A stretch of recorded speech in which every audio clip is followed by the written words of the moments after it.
America, and to the republic which stands, one nation, under God, indivisible, with liberty and justice for all. Vice President Gates, welcome everybody to tonight's meeting of the Penn-Harris-Madison Board of School Trustees. First thing we need to do, because we have a board member who is participating virtually, is we will take a roll call vote. I'll now call the meeting to order at 7 p.m. and I'll call the names of all of our school board members who are participating tonight. When I call your name, please indicate your presence by saying here. Mr. Beeler. Here. Mr. Garrett. Here. Mrs. Gates. Here. Mr. McCullough. Here. Ms. Roach. Here. Mr. Turnwald. Here. I am Mr. Riley. I too am present. First item on our agenda is the adoption of the agenda. Board members, do you have any changes or additions to tonight's proposed agenda? Hearing none. Administration. The administration has no changes. Then do I have a motion to adopt the agenda for the Monday, February the 28th, 2022 regular board meeting as presented? I so move. Second? Second. Mr. Beeler, how do you vote? Aye. Mr. Garrett, how do you vote? Aye. Mrs. Gates, how do you vote? Aye. Mr. Riley, how do you vote? Aye. Mr. McCullough, how do you vote? Aye. And Mr. Turnwald, how do you vote? Aye. Ms. Roach, how do you vote? Aye. Motion carries by a vote of 7-0. Next up on our agenda is approval of the minutes from the last meeting of the Penn-Harris-Madison School Board, which occurred on February the 14th, 2022 in executive session and regular public board meeting. Board members, any changes or additions to those minutes? Hearing none, the administration? The administration has no changes. Then do I have a motion to approve the minutes from the February 14th, 2022 executive session and regular board meeting as presented? So moved. Second? I second. Mr. Beeler, how do you vote? Aye. Mr. Garrett, how do you vote? Aye. Mrs. Gates, how do you vote? Aye. Mr. Riley, how do you vote? Aye. Mr. McCullough, how do you vote? Aye. Mr. Turnwald, how do you vote? Aye. Ms. Roach, how do you vote? Aye. That motion also carries by a vote of 7-0. Next up on our agenda is the superintendent's recognitions and announcements. Dr. Thacker. Thank you, President Riley, Board of Trustees, and welcome everyone. It's great to see everybody. And I'm so proud to introduce our outstanding student board ambassador from Penn High School, Manal Bush.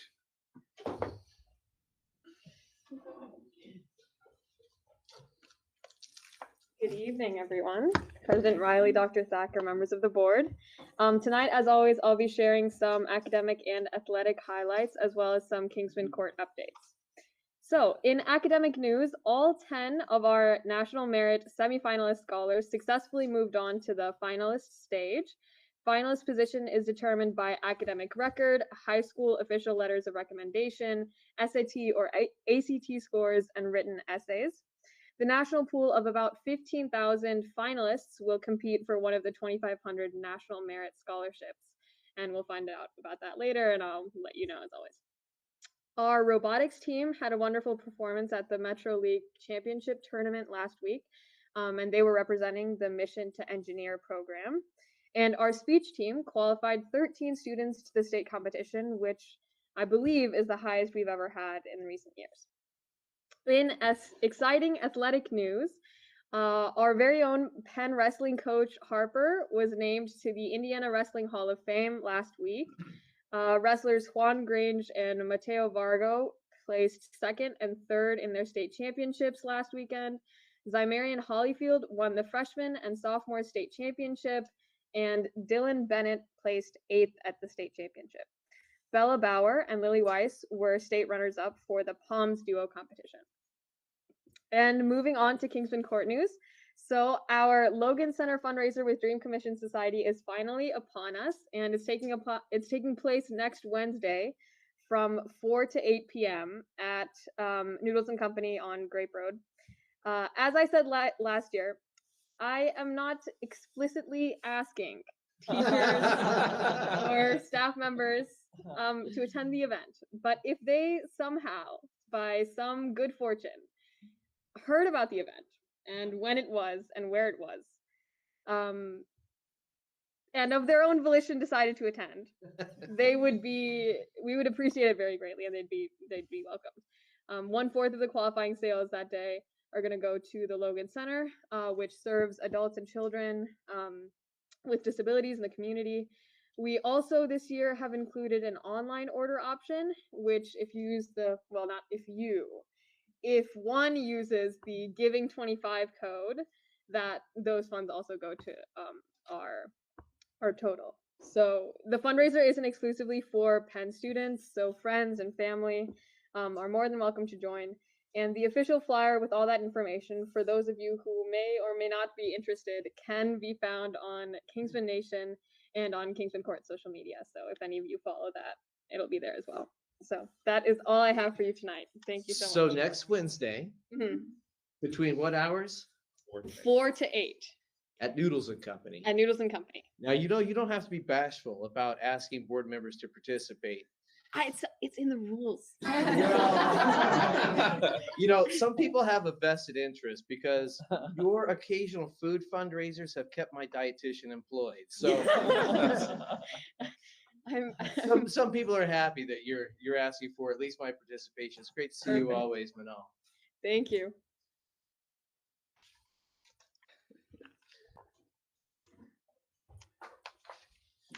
Okay, next up, we have joining us as our outstanding executive director of the PHM Education Foundation, Mrs. Jen Turnblom, and she's going to present information relative to the 2021 fall grants in her report.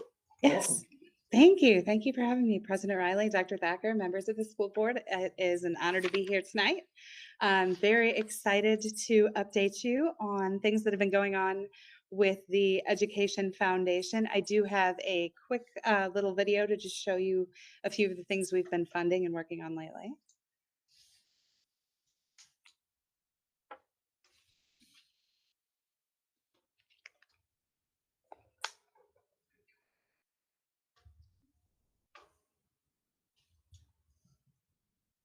We are excited to give schools opportunities to try new ideas that may fall outside of the school's budgets.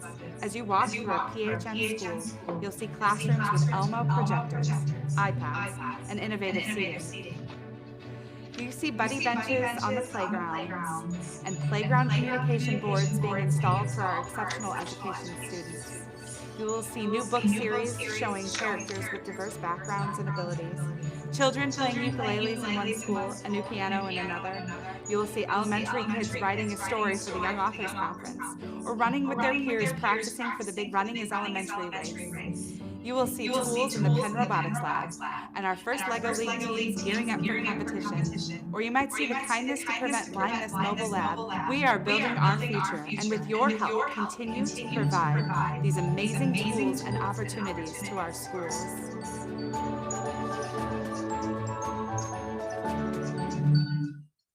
So I'm excited to have the opportunity to share with everyone watching at home, everyone here tonight, some of the things that the foundation does.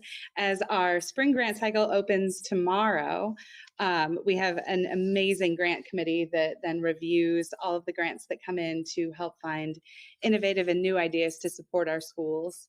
And we have Chris Moore, Joel Gates, Farron Henderson, Clary Jankowski, Jennifer Smoker, Joan Renbarger, Mary Steins, and Dr. Lisa DeSoto Kyle and myself sitting on that committee to help choose things to really utilize our funding to the best of our ability and really support our schools.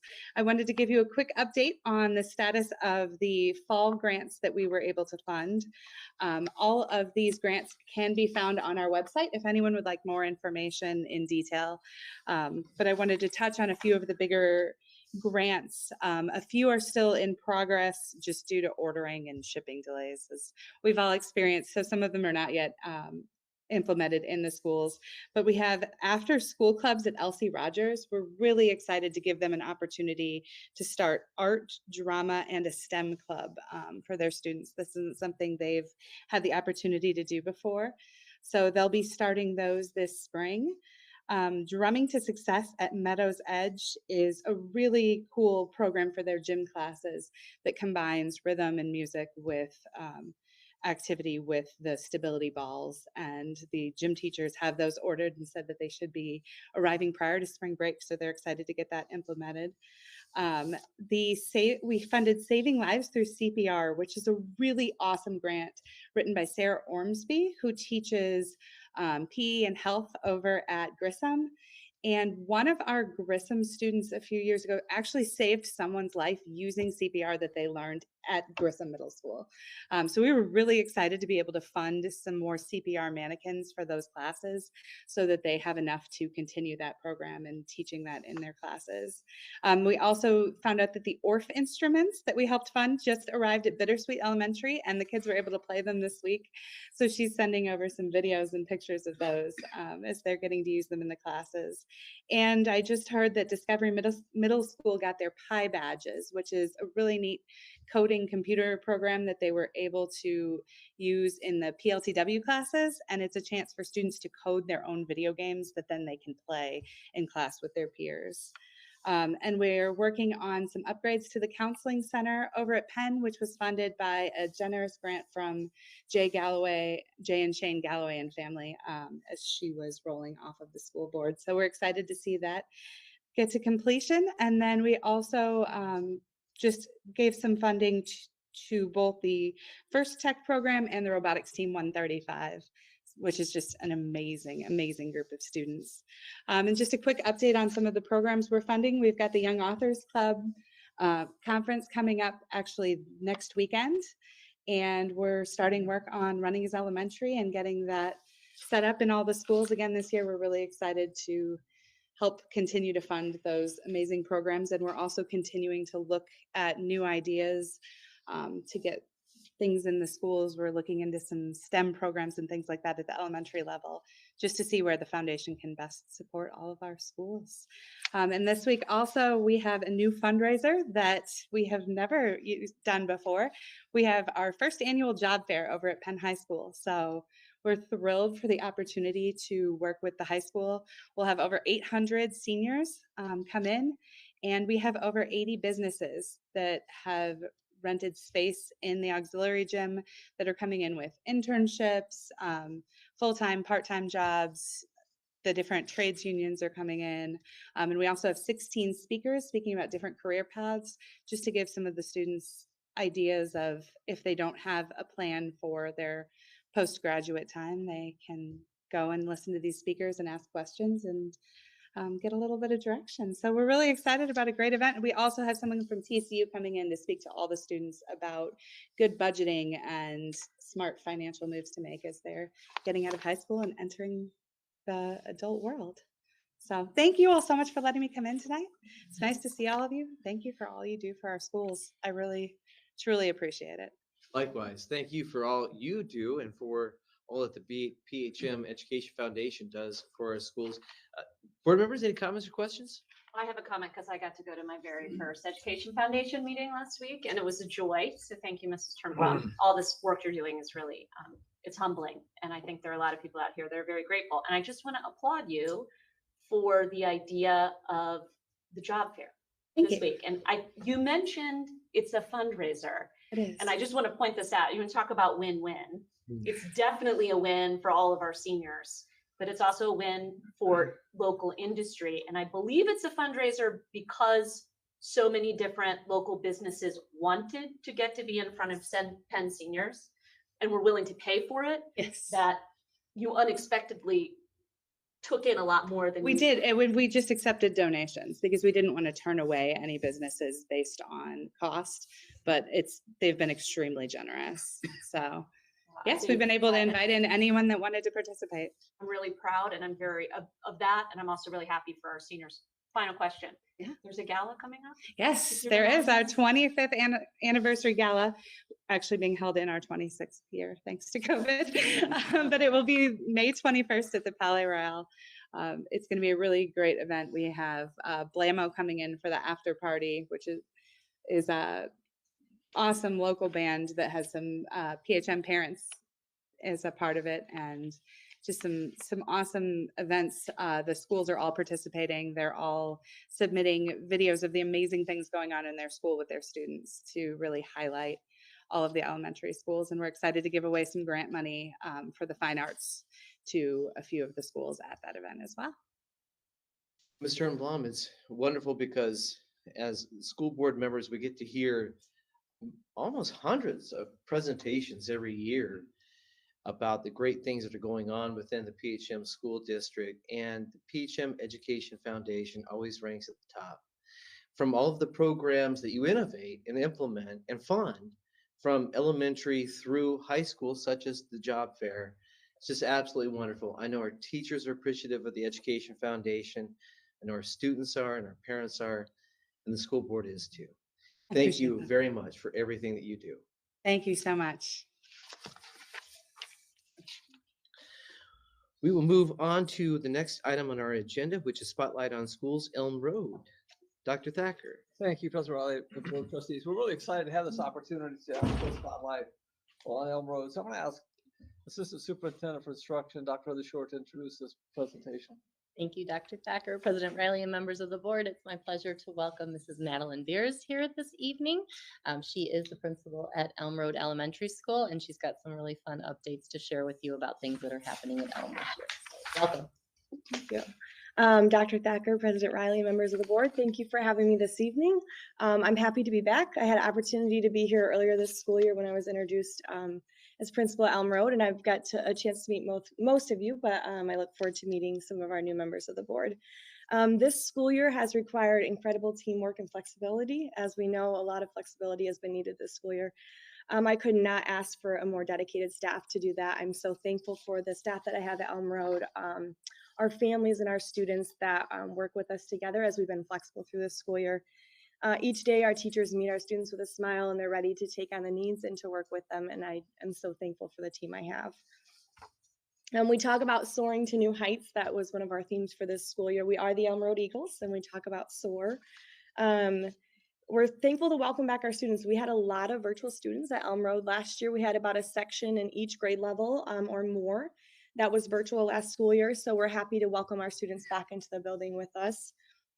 In addition, we've also welcomed a lot of new students to Elm Road this school year. We've had a lot of new students joining us. We talk about our SOAR acronym, being safe, organized, accountable, and respectful. And we really use this to help students learn life skills, but also to help create a community that's welcoming, inviting to new students, returning students, and our students that have been with us. I'm going to go on to the next slide. Oh, I do. Great. Thank you. So this is, we serve pre-K through 5th grade at Elm Road. So we've got some of our preschool students here with us. In addition to, you can see some of our pictures from throughout the school year. We've had, different masking situations. So you can see some of our students here.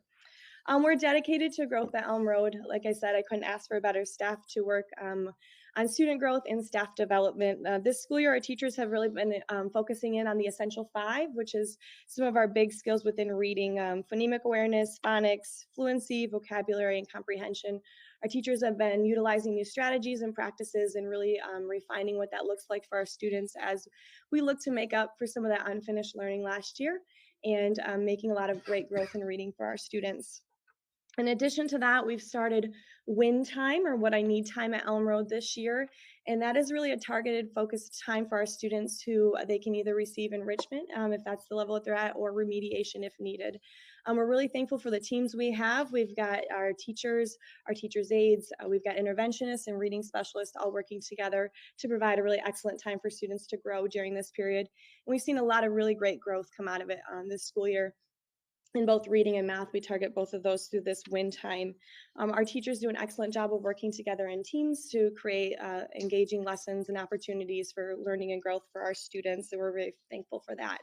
You'll see Mrs. Pond here joined us this year as our interventionist and providing another avenue for us to provide remediation for students that need it through our Tier 2 and our Tier 3 groups. When I think about Elm Road and what really I was so thankful to be able to come back to Elm Road as a principal, I think about teamwork and all that is accomplished through teamwork at Elm Road. You'll see some of the great examples of some things our students are doing this school year. Dedication, collaboration, and teamwork are at the heart of what our teachers do for our students. And, of course, we want to instill this in our students to work together. We're a STEM certified school. I'm really happy to hear some of the great stuff that Jen was sharing about some of the STEM stuff on the horizon. We are a STEM certified school, and we really focus on collaboration. Though COVID has presented some challenges with what that looks like this year, our teachers are incredibly perseverant and have worked through to provide ways for our students to work together and have those opportunities to collaborate and to grow together. When we think about our STEM, We've got a lot of rigorous challenges that really help prepare our students for their next steps beyond us at Elm Road. You can see some of the cool things they've built here. I'll talk about a few of our specialist classes and their really great cross-curricular integration that we have. In our STEM lab, our students are learning to drive, dash and dot, learning to program. They're working with the Kiva blocks. You can see they've learned building challenges in which they have to be able to hold a certain amount of things and what they're building with their team, which has been really cool. In PE, our students recently did a life-size course of the heart in which they got to learn about heart health and go through the heart as they did some physical activity too. And then in music, our students through an Education Foundation grant actually have ukuleles to play, and they had received those through the Education Foundation. And Mr. Marks leads our 4th and 5th graders in learning to play the ukuleles, which is a really fun time. And then lastly, I just want to talk about our successes and celebrate the great things that our students are doing at Elm Road. We've been able to have both successes during the school day with a lot of the academic things we're doing and socially helping our students grow, but we've been able to provide a lot of cool after-school opportunities for our students as well. So you see some of our pictures. We have a jump rope team, which is not pictured up there, but we have a lot of great things going on with our jump rope team. We have a partnership, a long-standing partnership with the American Heart Association with Mrs. Parisi, and our students have a jump team in which they are very excited to be performing soon, where they practice different jump routines. And we've recently been working with the American Heart Association and raised around $19,000. So we've been pretty excited about that, way above our goal. We have a robotics team. Our students competed most recently in robotics and took 2nd place. They are very excited about that. You can see that they've just recently got their trophies. That's been a really great life, fun building skills of teamwork, and also just exploring different avenues for them to pursue things that they're interested in. We have our Circle of the State students up there. They just recently competed this past weekend at Circle of the State, and Mr. Marks has prepared them in some fun times that they've been able to do. And then lastly, we have had tutoring. We're really thankful for the after-school opportunities for tutoring this school year. We've been able to provide about 30 students each session to receive after-school tutoring in math and reading, and that's been a really great boost for our students that needed that. Thank you for hearing our update on Elm Road. I'm happy that I got a chance to tell you about some of the things we're doing this year. I appreciate your service to Elm Road. I'm happy to answer any questions. Rumors, questions, or comments?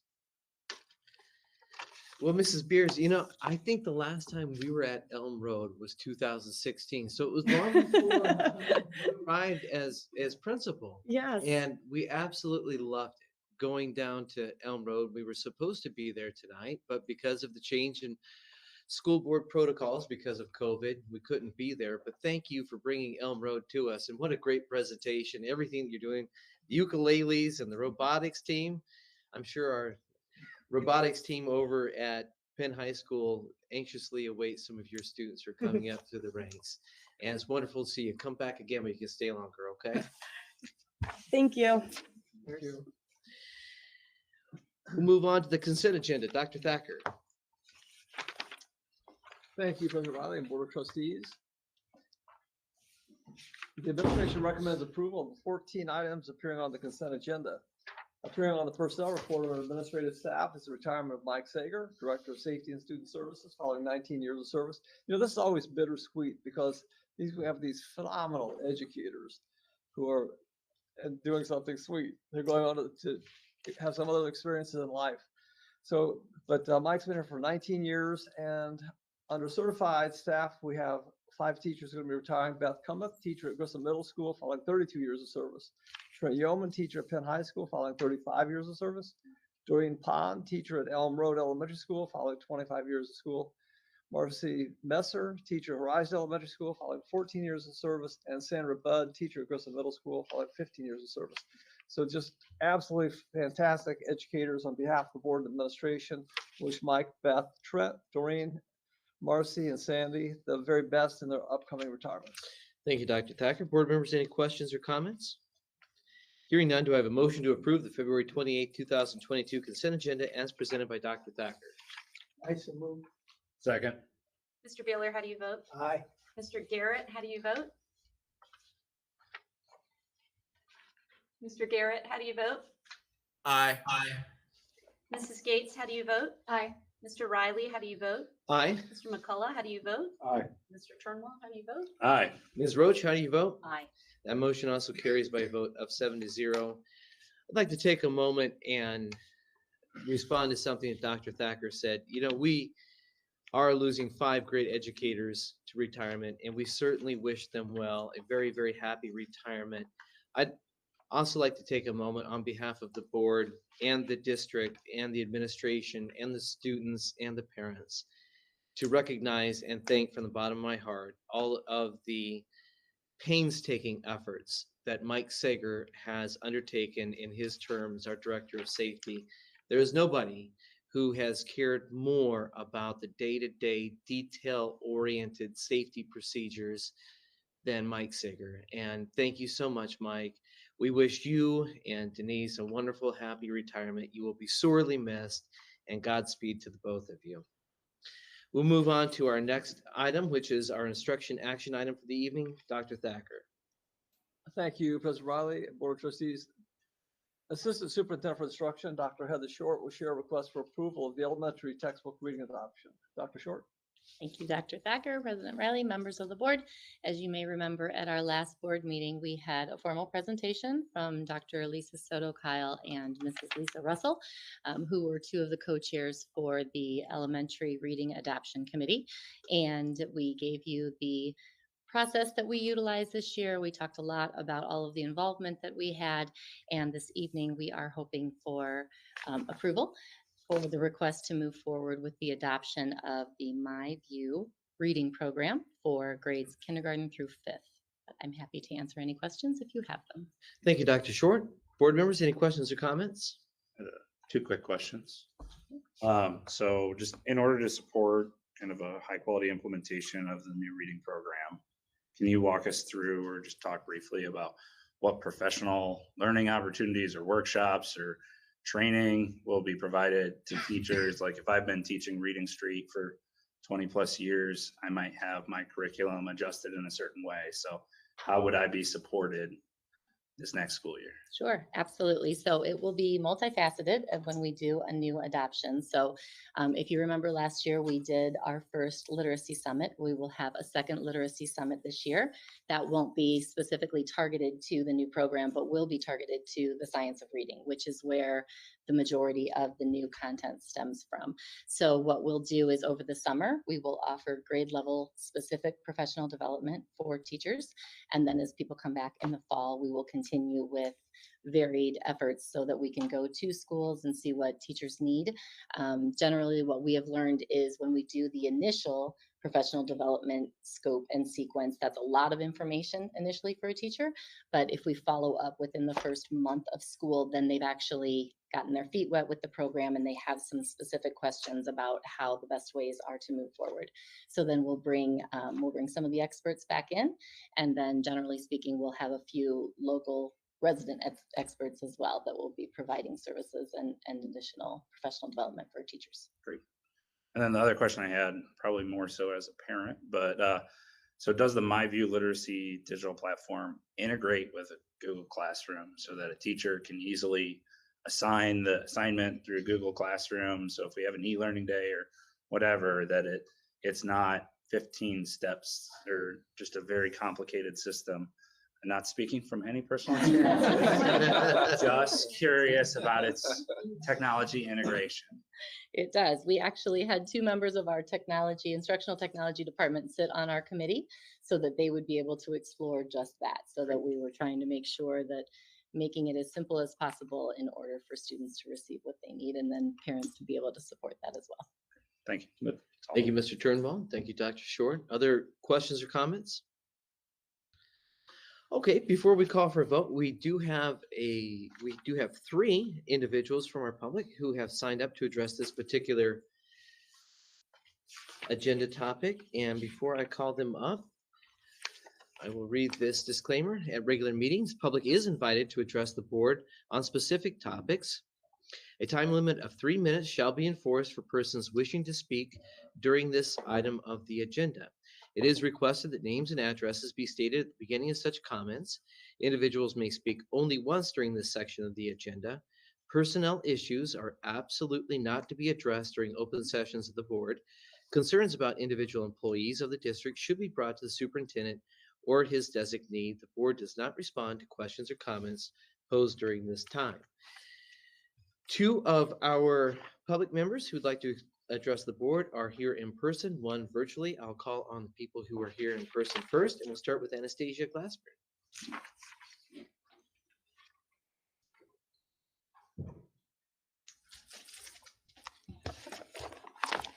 Thank you for letting me speak tonight. I want to discuss with you some of my concerns with adopting the MyView Literacy Program. And this is purely from a parent perspective. I want to preface this by saying I'm not trying to be an obstructionist. I hope you realize that every time I get up here to speak, I'm doing so with the children's best interest at heart. I'm not even claiming to be an expert on literacy. However, curriculum is important to me. I've spoke on it before. This is not my first time, and I've spent a lot of hours of research, listening to the people who are experts. And with a little bit of confidence, I can maybe say that some of our literacy programs at PHM have been lacking. And with MyView, I have some concerns that it has the potential to get worse. First, right on the SAVAS website for MyView, it says that this curriculum is aligned with ESSER funds. And so out of the 3 curriculums that PHM had to choose from, this was the only one with this selling feature. And so my immediate concern as a parent was that, are you adopting this curriculum because you can use your ESSER funding and not because it's the best literacy program for our children? So at the very least, I'm requesting that you let us know tonight before you vote if you are using ESSER funding to pay for this literacy curriculum. We also use Lucy Calkins currently for our writing program, but Calkins reading and writing workshop programs are highly criticized as failing our students because it teaches literacy from the vantage point of a struggling student. And so I was surprised when I did my own research as a parent on MyView that they actually cited Lucy Calkins' reading program as their source for research in the curriculum. And that was a huge red flag to me. I was able to pick up this brochure for my elementary school and I looked over it in detail. On page 42, it tells teachers to tell their students, today I want to remind you that when you come to a word you don't know, you can use the pictures to help you.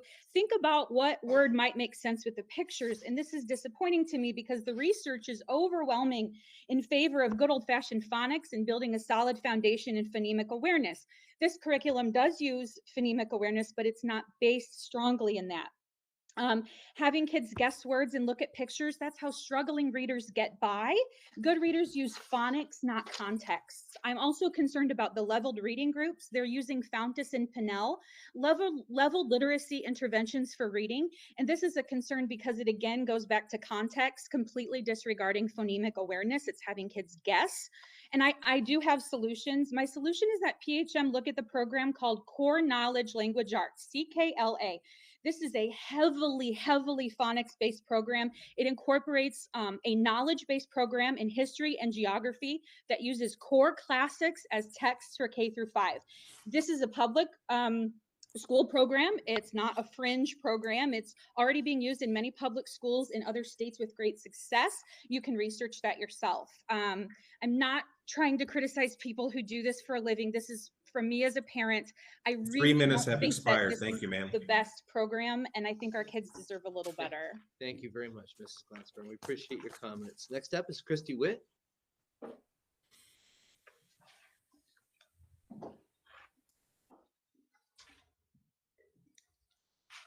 Dr. Thacker, President and member of the board, I also would like to speak on the importance of adopting the best literacy approach for PHM.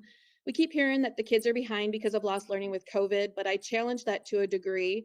Perhaps these kids were already lagging in literacy skills from years of failed programs like Lucy Calkins, Fountas, and Pinnell that Anastasia has mentioned, and it's now catching up with us. However, rather than admit that we have not properly taught the next generation of children to be critical readers and writers, we can use COVID as the scapegoat. Suddenly, we need more intervention, more tutoring, more funding, but what was really needed was more actual education and less culturally responsive teaching, less Common Core, less teaching to the lowest common denominator, and less teaching to pass state-mandated tests. What would an education truly look like if we dismantled the roadblock preventing this country's children from reaching their full potential? If a child does not properly learn how to read with a phonics-based program, then when they reach high school, are they truly able to critically think their way through text, math problems, science theories, and teacher-guided rhetoric? As a parent and community member, it raises the concern that maybe it is the goal to produce students who cannot read well, because then they will be less likely to challenge the status quo. When I look at the importance of K through 5 literacy programs and how at least the foundation of a student's entire schooling career, why would PHM settle for something like MyView simply because we can use ESSER funds, when we could instead aim to return to the rigor that students so desperately need to continue in PHM excellence? MyView also boasts about incorporating the 5 pillars of SEL. Why are we focused on incorporating SEL into literacy when it doesn't even follow the science of reading? Don't we want a program to make kids proficient readers and writers, not making sure we find another way to weave SEL into curriculum? I humbly request that you do not adopt the MyView literacy curriculum tonight. You sold our kids out to COVID mandates for ESSER money, for other things. Please do not sell their education too. Thank you. Thank you, Mrs. Witt. And we'll now go virtually for Mr. Robert Glassburn. Good evening. Good evening.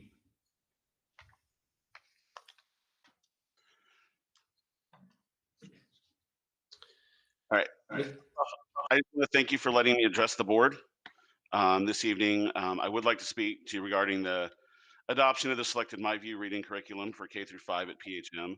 I'm just a parent of 6 who has always been involved with my children's education and want to see them get the best education that can be made available to them, but I'm not an expert.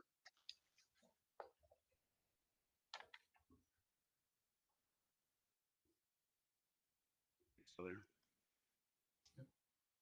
Okay. That is why my children attend the PHM system in the first place. I am not from here. I grew up in central Indiana, but upon moving here, it was a no-brainer to everyone I spoke with that PHM was where I should send my kids. Fast forward 9 years later, and my at the time kindergartner is now a freshman at Penn. I'm now filling out enrollment forms for my child number 5 to join the Horizon kindergarten. There have been many things and continue to be many things that we really like about Penn. However, one area that is, as a parent, has always bothered my wife and I is the method used to teach our kids the fundamentals of reading. Over the years, phonics has been pushed out and replaced with different methods of having kids guess what a word is and other tricks to make it look like they understand what they're doing. We have multiple kids in PHM, and they have been very different levels of reading ability, from high ability to needing additional tutoring just to maintain grade level. And at night, as I lay with my first grade son every night and have him read chapter books with me, it bothers me that when he comes to a word he can't recognize, he starts to kind of look around the page searching for an image or another word that he can continue with the story. I have to force him to stop and try to sound out the word. This leads to bigger issues when they get later into elementary school and into secondary and higher education. The essence of learning to read is being discarded for what seems to be convenience for the elementary classrooms. Another area of the curriculum that I find disheartening is the idea of workshop writing for every young student. When they are taught things like writing multiple sentences to make a story, when they haven't even been taught sentence structure first. How can you expect a first grader to write an 8-sentence story when he doesn't fully understand what things like a run-on sentence or other grammatical knowledge needed to write a story? You should start with the fundamentals of writing structure, then build up to writing a story. You can't walk before you crawl. It seems like the MyView curriculum is just a continuation of a lot of the same methods that, as my wife has poured hours of research into this new program, will continue to create the same deficiencies for our kids, and I don't want to see the cycle continue. If we have the opportunity to truly address the underlying problems in reading and writing curriculum at PHM with a new style of curriculum, why would we waste it just to continue down the same path? Surely there are better options that exist. Thank you for your time. Mr. Glassburn, thank you for your time. We appreciate your feedback. Board members, based on public comment, any other questions or comments for the administration? Can we clarify whether ESSER funding is being used? It is not the intention to use ESSER funding whatsoever for MyView program. So this is a regular cycle for curriculum adoption at the elementary school level? That is correct. Can we talk through the kind of systemic aspect of phonemic awareness and phonics? Because I know tapping it out is pretty important. So I'd like to hear about.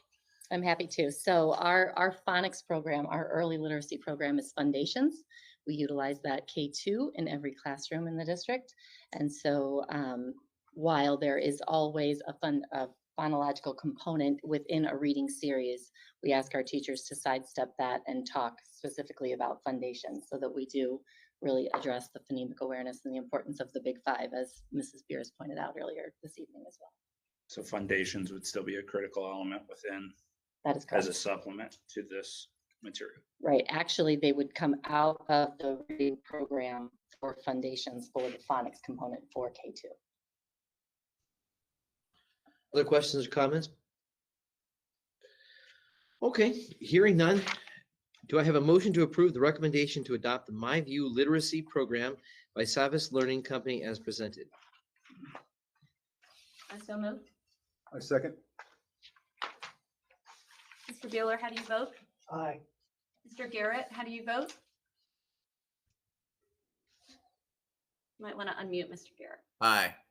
Thank you. Sorry. Aye. No worries. We know you have a tough life in Florida right now. Mrs. Gates, how do you vote? I actually have a question. I should have asked it earlier. I'm looking at, it's for Dr. Short. Are the members of the committee that looked over this? Yes. Okay. Aye. Mr. Riley, how do you vote? Aye. Mr. McCullough, how do you vote? Aye. Mr. Paternwald, how do you vote? Aye. Ms. Roach, how do you vote? Aye. Motion carries by a vote of 7-0. Thank you very much, Dr. Short. We'll move on to our instruction report items for the evening. Dr. Thacker. Thank you very much, President Riley and Board of Trustees. Penn High School Principal, Mr. Sean Gallagher, along with members of his administrative team, will present their first annual first semester achievement report, and you're going to be impressed. Welcome, everyone. Well, good evening, President Riley, Dr. Thacker, and members of the board, and a special welcome to Mr. McCullough, Mr. Turnwall, and we're happy to be here tonight. I have a few of my wonderful colleagues here, Associate Principal Mrs. Fry, Assistant Principal Josiah Parker, and Athletic Director Jeff Hart, who are going to share some comments with us tonight as well. So we're happy to be here. So let's see if I can get this to work. So obviously, a lot of our work is determined by the goals we set for our school and our students, and all of the successes we have is a result of the hard work of our students and teachers. And so just a few of the goals, but we want to obviously maintain a 95% graduation rate, and we're working towards SAT success. So you'll hear a little bit about that tonight, which is a new focus for us as we move away from ISTEP as our standardized assessment accountability metric. We will also focus on professional development and, of course, improved attendance within our student population. So as you look at our graduation rate over the years, you'll see we're kind of topping at 95% with an anticipated 97% graduation rate for the class of 2022. You'll notice that we have approximately 71 early graduates and 31 sixth semester graduates that are part of that calculation.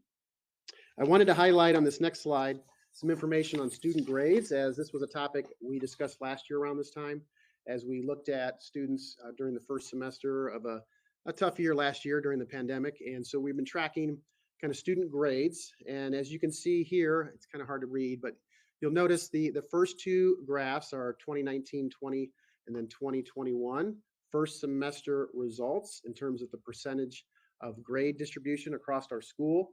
And, you know, obviously we were concerned last year at this time. You'll see the 9.87% of the grades were an F at that time at the end of the first semester. But as of today, we're at 4.47%, which is much lower than actually we've really ever had. And we usually hover around 4 to 5%, you know, a failure rate on a particular semester. So that's a great result. And obviously being back in school this year has helped us with that success.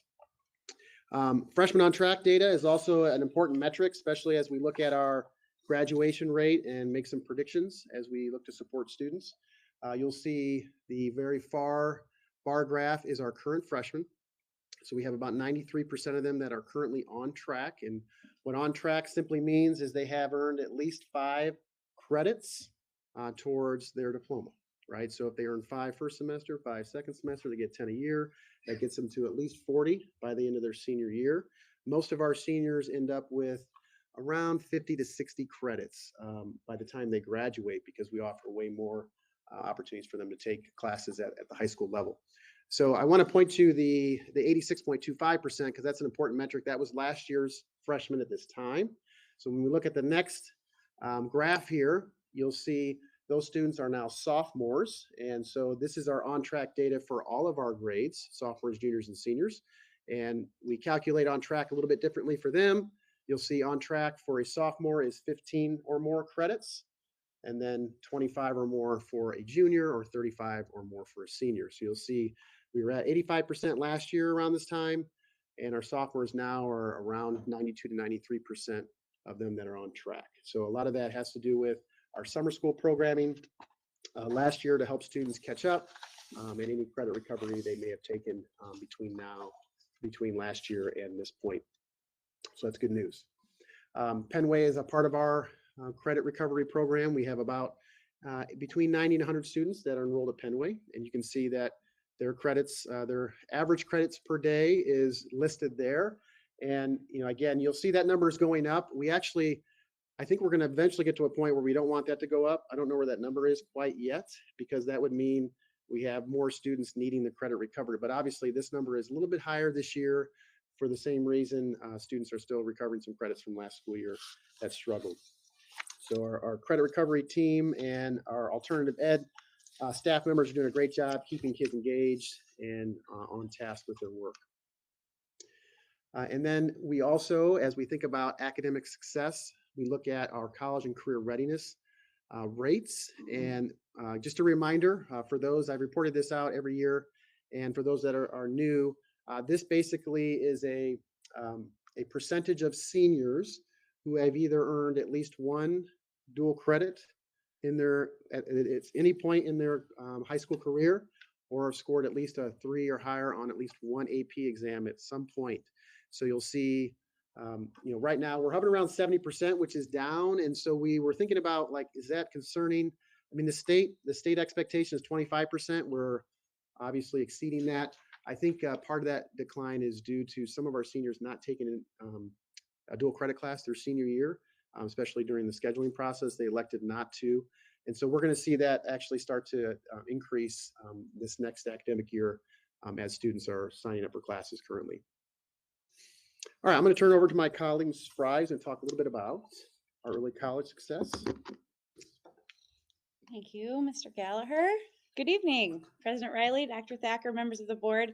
It's nice to see you all again. So early college is actually working towards a re-endorsement this school year. It's on a 4-year cycle, and that one came up again quickly. We are excited, though, to say that we are pursuing a level 2 distinction. We are one of 2 EC programs in the state of Indiana that are working towards this level of endorsement. There's additional criteria for this, meaning that we need to show that 85% or more of our students earn the credentials that are shown on the screen.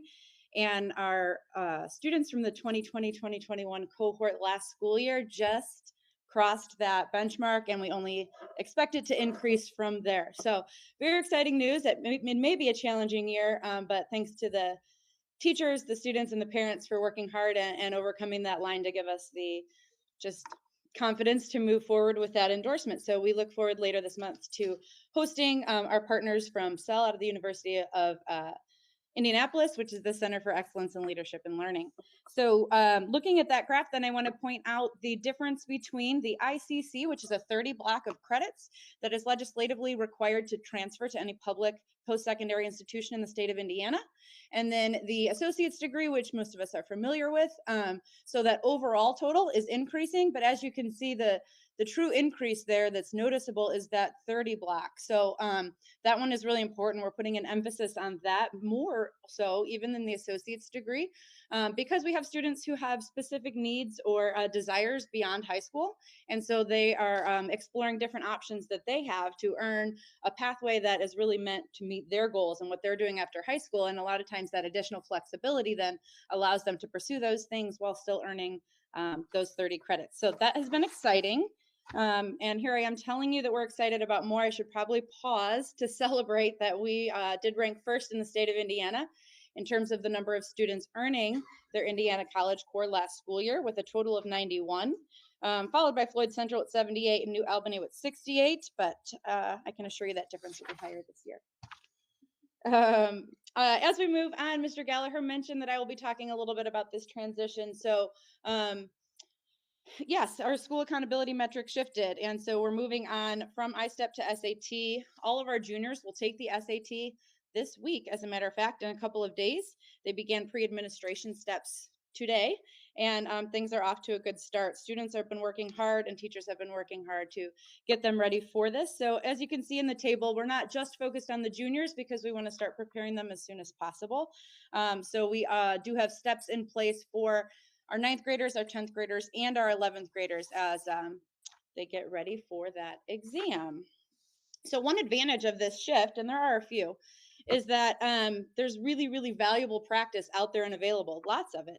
And so the PSAT is one of those measures that helps us to prepare and gives us really valuable feedback for the students, and then also for the educators, so that we can individualize exactly what needs each student has in order to continue to increase their performance. So the decade I spent teaching math would make me have to pause and say, we can look at this graph very quickly and see a discrepancy in our English and math scores, but I think it's important to also note the state and federal averages listed in each column to show that our students are actually performing at a similar difference above, exceeding those averages in both math and English, which is definitely a point of pride.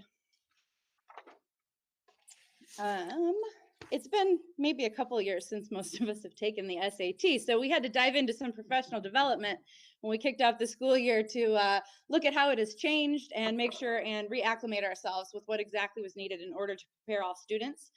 So again, that was an all teacher, everybody in the beginning of the school year. And then looking at just kind of the way things are set up, how questions are asked, and no need to necessarily change curriculum because all of those standards were being addressed, but maybe just look at the way questions are asked and use those question stems to model that. So that's something that everybody could do. I will admit that our math and English and language arts teachers are probably carrying a brunt of, this transition and really doing a remarkable job at that. So they spent time with our students this year, goal setting, doing full length practice tests, which again is another perk because those are available through Khan Academy and other resources. Our science and history teachers spent some time also being very focused and intentional because there are practice items out there that very much relate to their courses. So exposing students to those and providing feedback was another important step. And then our counselors have communicated with families so that they know not only how to interpret the results from their PSAT in the fall that all 9th, 10th, and 11th graders took, but then also connecting them to additional resources at College Board and Khan Academy to further support their academic growth. And although it's not related directly to our SAT results, the percent of academic honors diplomas that our students earn each school year is another indication of our excellent student achievement. You'll see that approximately 50% of our students hit that mark each year, and that is, again, another thing that we are proud of and just so fortunate to work with the teachers and students that I do. And back to you. Thank you, Ms. Fry. So I want to remind all of you, in terms of our comprehensive review that we did with Advanced Ed several years ago, we are going to be next academic school year going through our next accreditation phase, which the new name of the organization is Cognia. I don't even know if I'm pronouncing that correctly, but it's we'll be partnering with them next year to look at growth and improvement within our school. But as you can see, we've been focused on these two major areas over the last several years, which is develop a clearly defined professional development structure, and then look at designing and integrating a formal structure to build student relationships with an adult. So we will continue that, and we'll look for feedback next year as we present our successes and the things that we've done over the last 5 years. As a reminder, and for those new to the board, one of the things we did do several years ago is develop an instructional playbook, which is basically, as it's designed, a playbook for our teachers to kind of have in common a set of strategies that they will implement in the classroom, common expectations. And so this is just a visual of what our instructional playbook looks like this year, but it connects to the professional development that we put forward with our teachers. And so when you think about professional development this year, you can see some of the things we focused on this year from August and we have a couple planned for March and April. But our focus always at the start of the year is building strong relationships. And then we spent some time discussing the difference between remediation and acceleration in September. And then we kind of moved into some SAT preparation. And we had all of our teachers involved in that process. And it was really cool this year because we redesigned our professional development to be more content-based as opposed to just kind of having some random professional development where all teachers show up. So our instructional leaders, our English instructional leader is leading English-specific professional development with English teachers. And then the topic would be SAT preparation and so forth. And so that's been very welcome this year. Our teachers have appreciated that level of support. Mr. Gallagher, what is March Madness? Bracketology? Oh, that's hilarious. Thanks for paying attention to the details. So, Sounds fun. Sounds yeah. fun.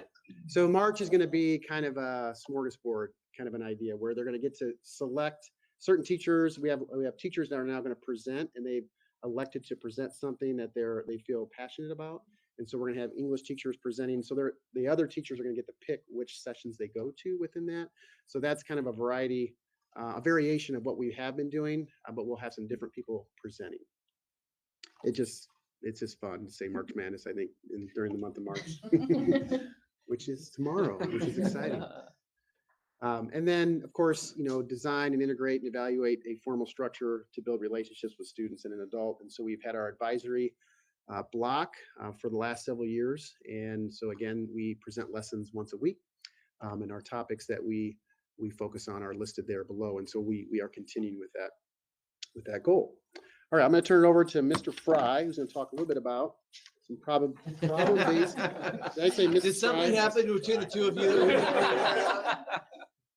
This is how it goes sometimes. Mr. Parker is going to talk a little bit about problem-based learning and community partnerships.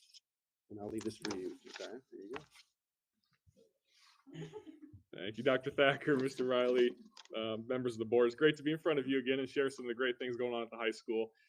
So I'd like to start off by telling you about a group that traveled to Orlando just a month or two ago. It was a group of 6 students who were part of our Mission to Engineer. And if you remember from previous presentations, Mission to Engineer is a group through our robotics team that tries to connect families with children with disabilities to local robotics teams or maker clubs that can create things for that student with disabilities. And they've created a lot of things like our Hand of Grace and Voice for Braille, some of those great projects.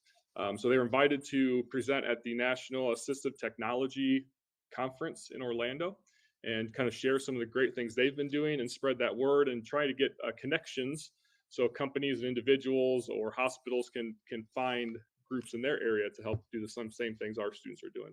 So it's amazing hearing the adults talk to the kids with these giant, amazing eyes. Like, you do that in high school? So it was really fun. The project that group is working on right now is called Connecting with Cooper, and they have created a sensory board for a young boy in our district named Cooper, and it has lights and sounds and music, and he can interact with that board and interact with his family because the sensory is kind of where he thrives at, where he may have some deficits in some other areas. Another great project-based learning activity that's going on is kind of housed within our agriculture course. We have a few students who are working with a group called Cultivate, who takes unserved food and repackages that and feeds thousands of our children around the region. So their goal is kind of on the business side. They're going to work with 4-H, and what they want to do is be able to pay 4-H members more for their animals at the end of the 4-H and at the auction. And they can take those animals and give it to Cultivate, who then can process and prepare that food and spread it out to even more students. So it's kind of like I said, the business side of agriculture. We are lucky enough to have our first inaugural senior job fair on Thursday, actually.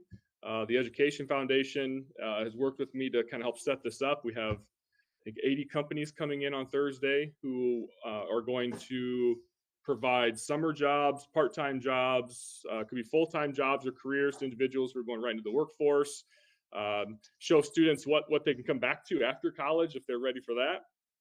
And then we'll also have some speakers where kids can kind of learn about different types of jobs, money matters, what to do with money in the real world, different things like that. So we're really excited about that.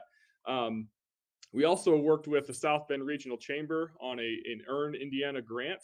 So that will allow us to kind of update our work-based learning program where students go out and work during the school day.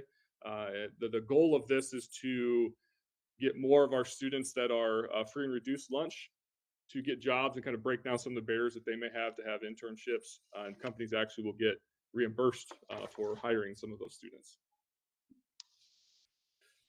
The next part is some of our academic achievements I'd like to share with the board.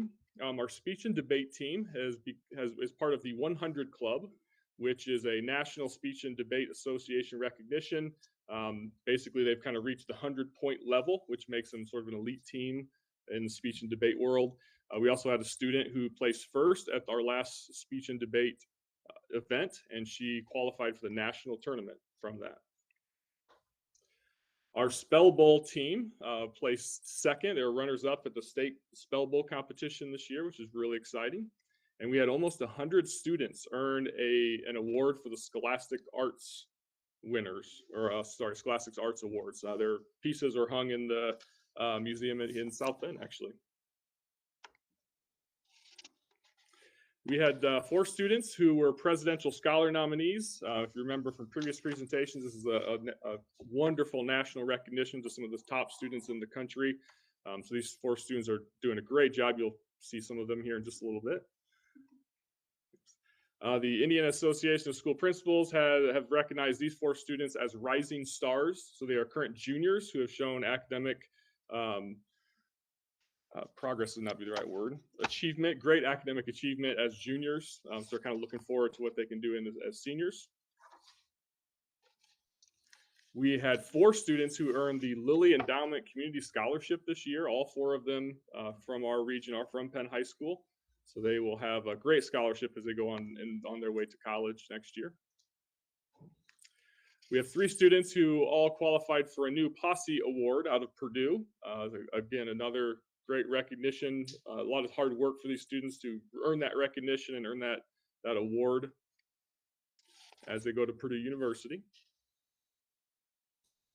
We had 6 students who were recognized as the College Board National Hispanic Recognition Program Scholars. And we had 7 students who were recognized as the College Board National African American Recognition Program Scholars.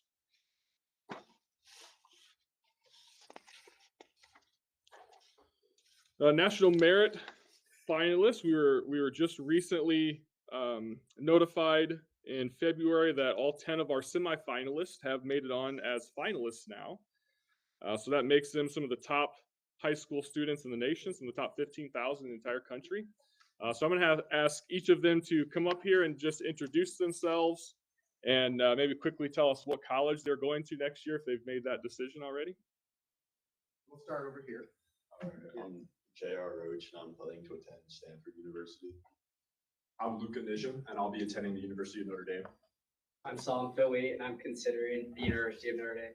I'm Matthew Sang, and I'm undecided, but I'm considering the University of Notre Dame. I'm Arthur Haynes, and I'm undecided. I'm Evan Nye, and I'm also undecided. I'm Manal Butch, and I'll be attending Notre Dame. I'm Holland Sari, and I'm planning on going to IU. I'm Marin Chester, and I'm undecided.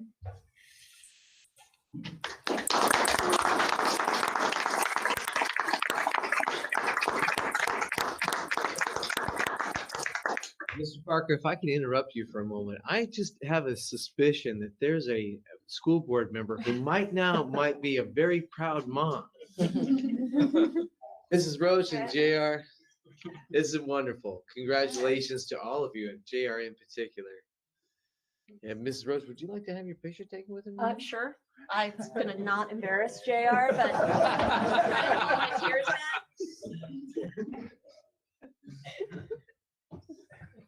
We're proud of all of you guys.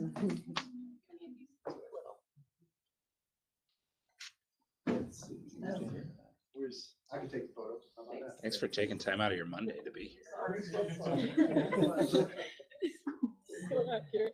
You know, it's interesting. Thank JR, you. Congratulations. A number of years ago, I was at Stanford in February with some colleagues who were doing a professional development work.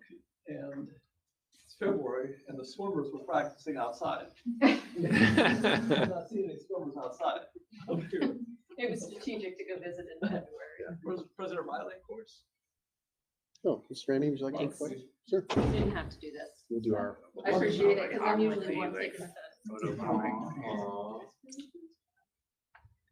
Hi. 1, 2, 3. And again. And again. Congratulations.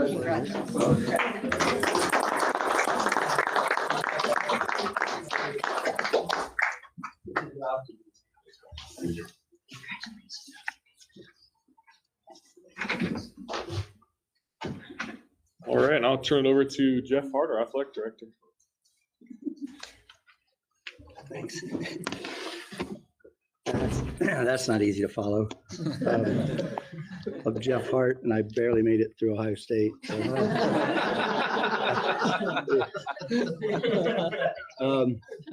But I love coming here. I love talking about our student athletes. And so Sean asked me to keep it brief, so I will do that. We had about 500 student athletes in the fall. At the school grade point average 3.02. Our student athletes had a 3.57. And so we expect our kids, student athletes, to be leaders in the school community, and certainly the classroom is where you can lead every day. And so they certainly did that. Figure out how to work this. Okay, I won't go through all these. I'll just say 8 of our fall sports competed in IHSA sectionals. 7 of them won. The 8th, our boys soccer team was a top 10 team, lost in a shootout in the sectional finals to another top 10 team in a heartbreaker. 2 of those teams went on to be regional champions. Our volleyball team, 35-2 overall, made it to the Final Four. And I know some of you that were there that day, just an unbelievable classic Final Four match that they lost to McCutcheon in. So great memories in the fall. 5 winter sports, 4 have completed their season. All 4 were sectional champions, 2 regional champions. Boys basketball, who's ranked 6th in the state, begins tomorrow night. I hope we have a big crowd there at Northside Gym. Ranked 6th, outstanding season so far. Hopefully that'll continue for a few weeks. Our strength and conditioning program, the National High School Strength Coaches Association awarded Penn as their first high school in the nation to receive their program of excellence.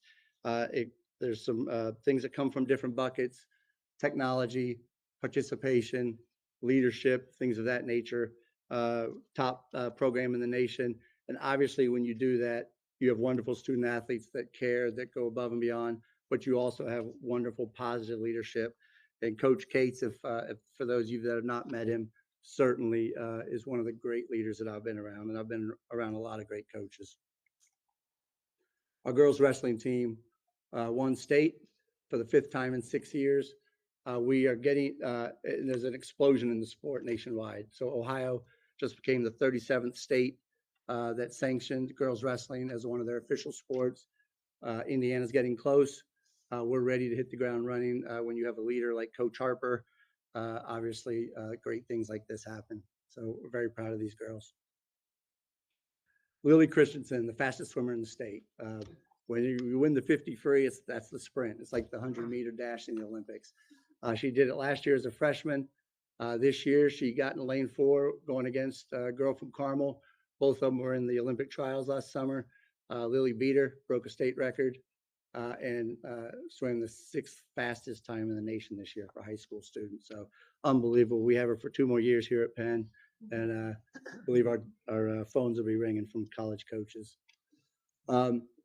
I'm not going to go through each of these, but what I'll tell you is there's a lot of unique stories there. So stories of kids that have overcome a lot, adversity, injuries, having to wait their turn.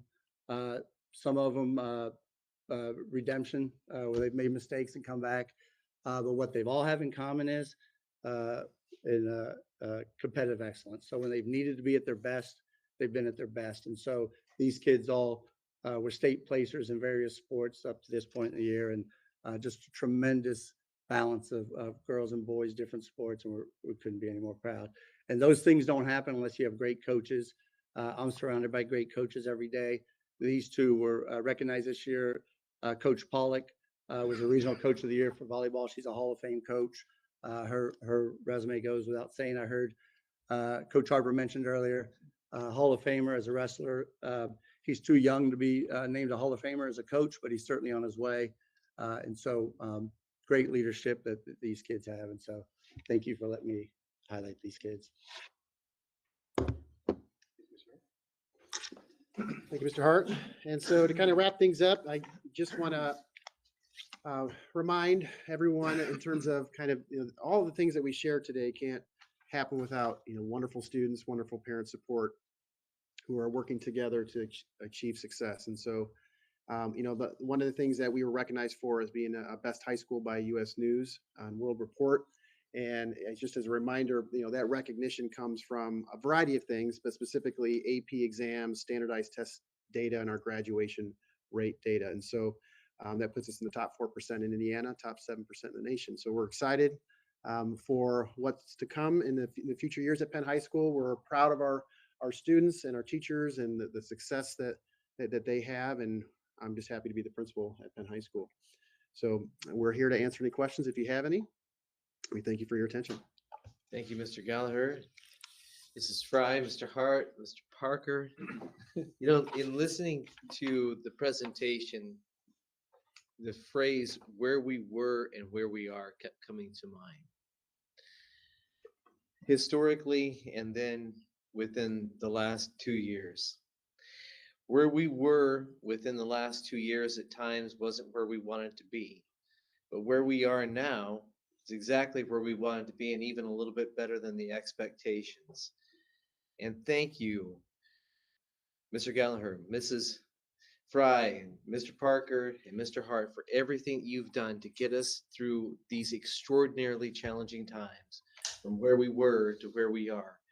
Also want to say our deepest thanks to all of our teachers who have collaborated in helping us get to from where we were to where we are. But that's not just a phenomenon over the last couple of years. When we think of graduation rates, I look back to before Dr. Thacker became our superintendent, and where we were, graduation rates were 79%. And where we are, 97%. And it has been just a behemoth undertaking over the better part of the last couple decades to get from where we were to where we are. And I express my sincerest appreciation to all of you as a team. I express my sincerest appreciation to the administration and all that you've done. And I also want to take a moment, because my memory was jogged by Mrs. Fry's thoughts on the early college academy, and it occurred to me that we have a very special guest tonight who deserves recognition in terms of getting us from where we were to where we are, and that's our former school board president, Mr. Gary Fox, who was a devotee of the early college academy and worked a lot in terms of formulating the thought process behind it. Mr. Fox, on behalf of the board, thank you again for everything that you've done to get us from where we were to where we are. And so those are my thoughts on it. Other school board members, comments, questions? How many Hall of Fame coaches do we have? I mean, unbelievable. We're very fortunate. Yeah. They're phenomenal. Absolutely phenomenal. We'll create a bar graph for that. That's got to be number one in state. It's an amazing presentation. I guess in terms of giving you lauding you for all that you've done, I wouldn't know where to begin. I guess more importantly, I wouldn't even know where to stop. But thanks for, number one, in Indiana College Corps, all of the great work for the Early College Academy to cultivate. Thank you so much for emphasizing and re-emphasizing to our students the importance of community involvement and helping people who are in need, and all of the academic groups and the athletics. Just an amazing job that the four of you are doing. Thank you so much. Thank you, Mr. On a personal level, I just want to extend my deepest gratitude to all of you, every last teacher at Penn High School and coach. You've really provided my own children with extraordinary educational and enrichment opportunities, and I will forever be blessed because of it. So thank you. Glad to hear he's made a decision. That was actually news to me. I'm still waiting, but anyway. Well, when you go back tomorrow, please pass along to our teachers a very special message from the school board. We appreciate them too. From the bottoms of our hearts, we appreciate them too. This item was presented for informational purposes only tonight. We thank you again, Mr. Gallagher, Mrs. Fry, Mr. Parker, and Mr. Hart for presenting the first semester achievement report to the board. We look forward to seeing you all again soon. Move on to our next instruction report item for the evening, Dr. Thacker. Thank you, President Riley, Board of Trustees. This is a presentation relative to a computer science curriculum, and Dr. Short will introduce this next presentation. Thank you, Dr. Thacker, President Riley, members of the board. It is my pleasure to have several guests here to talk this evening about our emphasis on computer science standards. Computer science standards are implemented in our district from starting at kindergarten through grade 12, and you heard some of what happens at the high school with what they shared recently. But I'm also happy to welcome Mrs. Jessie Kinney and Mrs. Brianna Wallach, as well as Mrs. Michaela Schick, and they are here to talk specifically with us this evening about some of the computer science standards and great things going on in our elementary buildings. So welcome, ladies. Thank you. President Riley, Dr. Thacker, members of the board, we are incredibly excited to be here to talk to you today from the elementary standpoint and our computer science standards. On this last day of February, we are elementary teachers. We like themes, as you can see. So we are embracing the end of February. If you look up at our slides, our meaningful purpose is always to keep the why in front of our what. So as you see that middle picture right there is a classroom of kindergartners celebrating their 100th day of kindergarten at Marianne earlier this February. So as teachers, we always keep them as our why in front of our mission and everything that motivates us. Looking at that, the reality is that technology is a part of every single field and is changing on a daily basis. As we are working with students and teaching our students, we are looking to the year 2034 and their careers and beyond. So along with the world changing around us, we have to constantly be changing our teaching strategies and incorporating to help those students continue to grow and learn. When you hear the term computer science, a lot of times you just think about computers and using them. But the beauty of computer science is actually what can come from it and the learning of it and the ability to create that technology.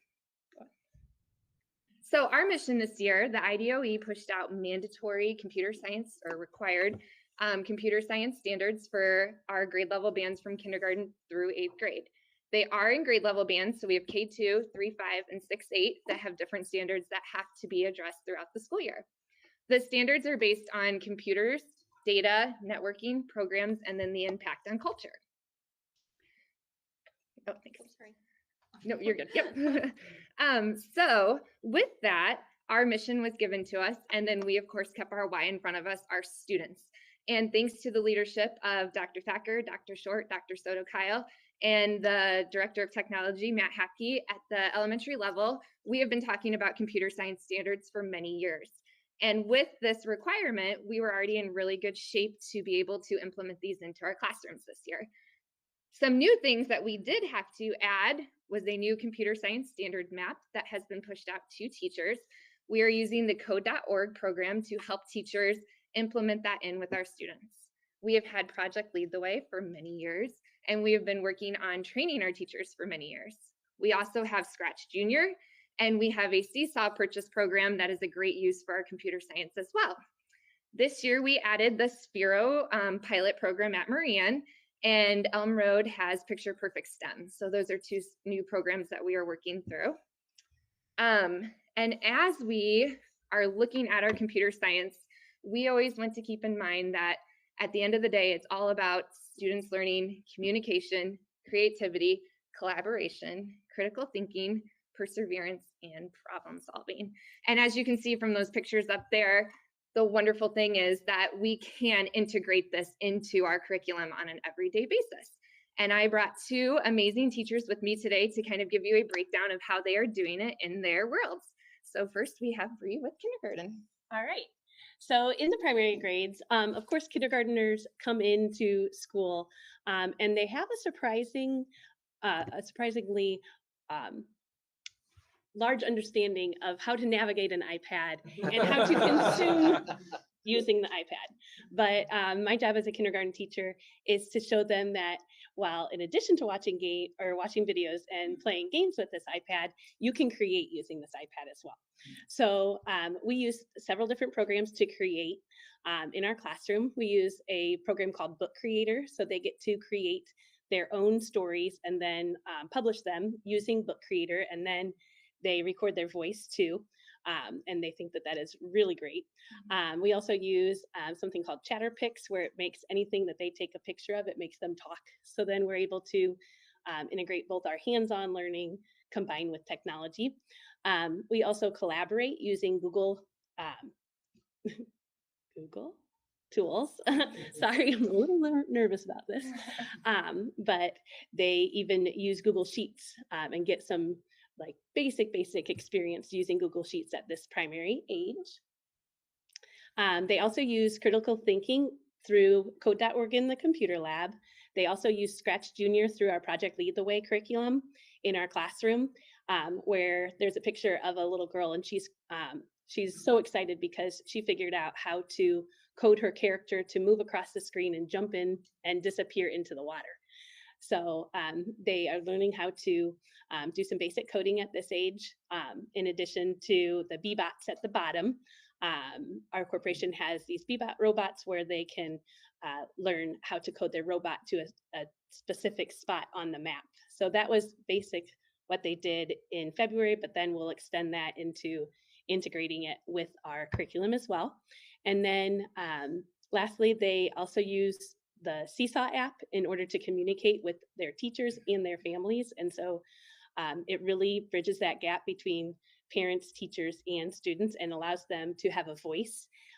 Sometimes the teacher can't always be right there with them while they're working in their literacy centers or math zones, and they're able to take a picture about what they're learning and what they're thinking, record their voice, and send it to both the teacher and the parents. So that works really well in our classroom and is how we're using technology to address the computer science standards in primary grades. All right, so moving on to intermediate. Obviously, as we kind of move to intermediate, we want to take everything that students have built in primary and then just kind of like ratchet that up even a little bit higher. So for goals, as far as our intermediate students, here are the different kind of things that we are always working on with technology in the grades 3 through 5. The two that I kind of wanted to highlight are the online knowledge. So when we talk about our 3rd through 5th graders, we usually have students who are already using technology and consuming media on their own in their own lives. And so digital citizenship and safety is a huge focus of computer science standards at this grade level, kind of teaching students, how do I interact with people online responsibly? How do I stay safe online?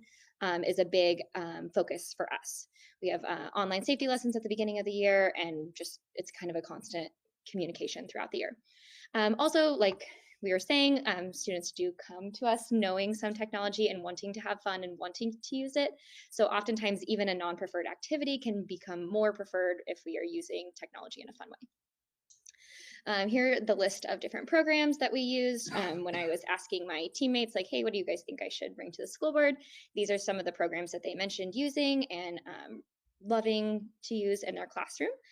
So we have a lot of these. Some of these are more passive, like obviously we have our curriculum apps where you can play games, iExcel where you can practice different learning skills, but we also have our students moving into coding, which is a huge thing moving forward, as Jesse was saying, as they are looking towards their adult futures.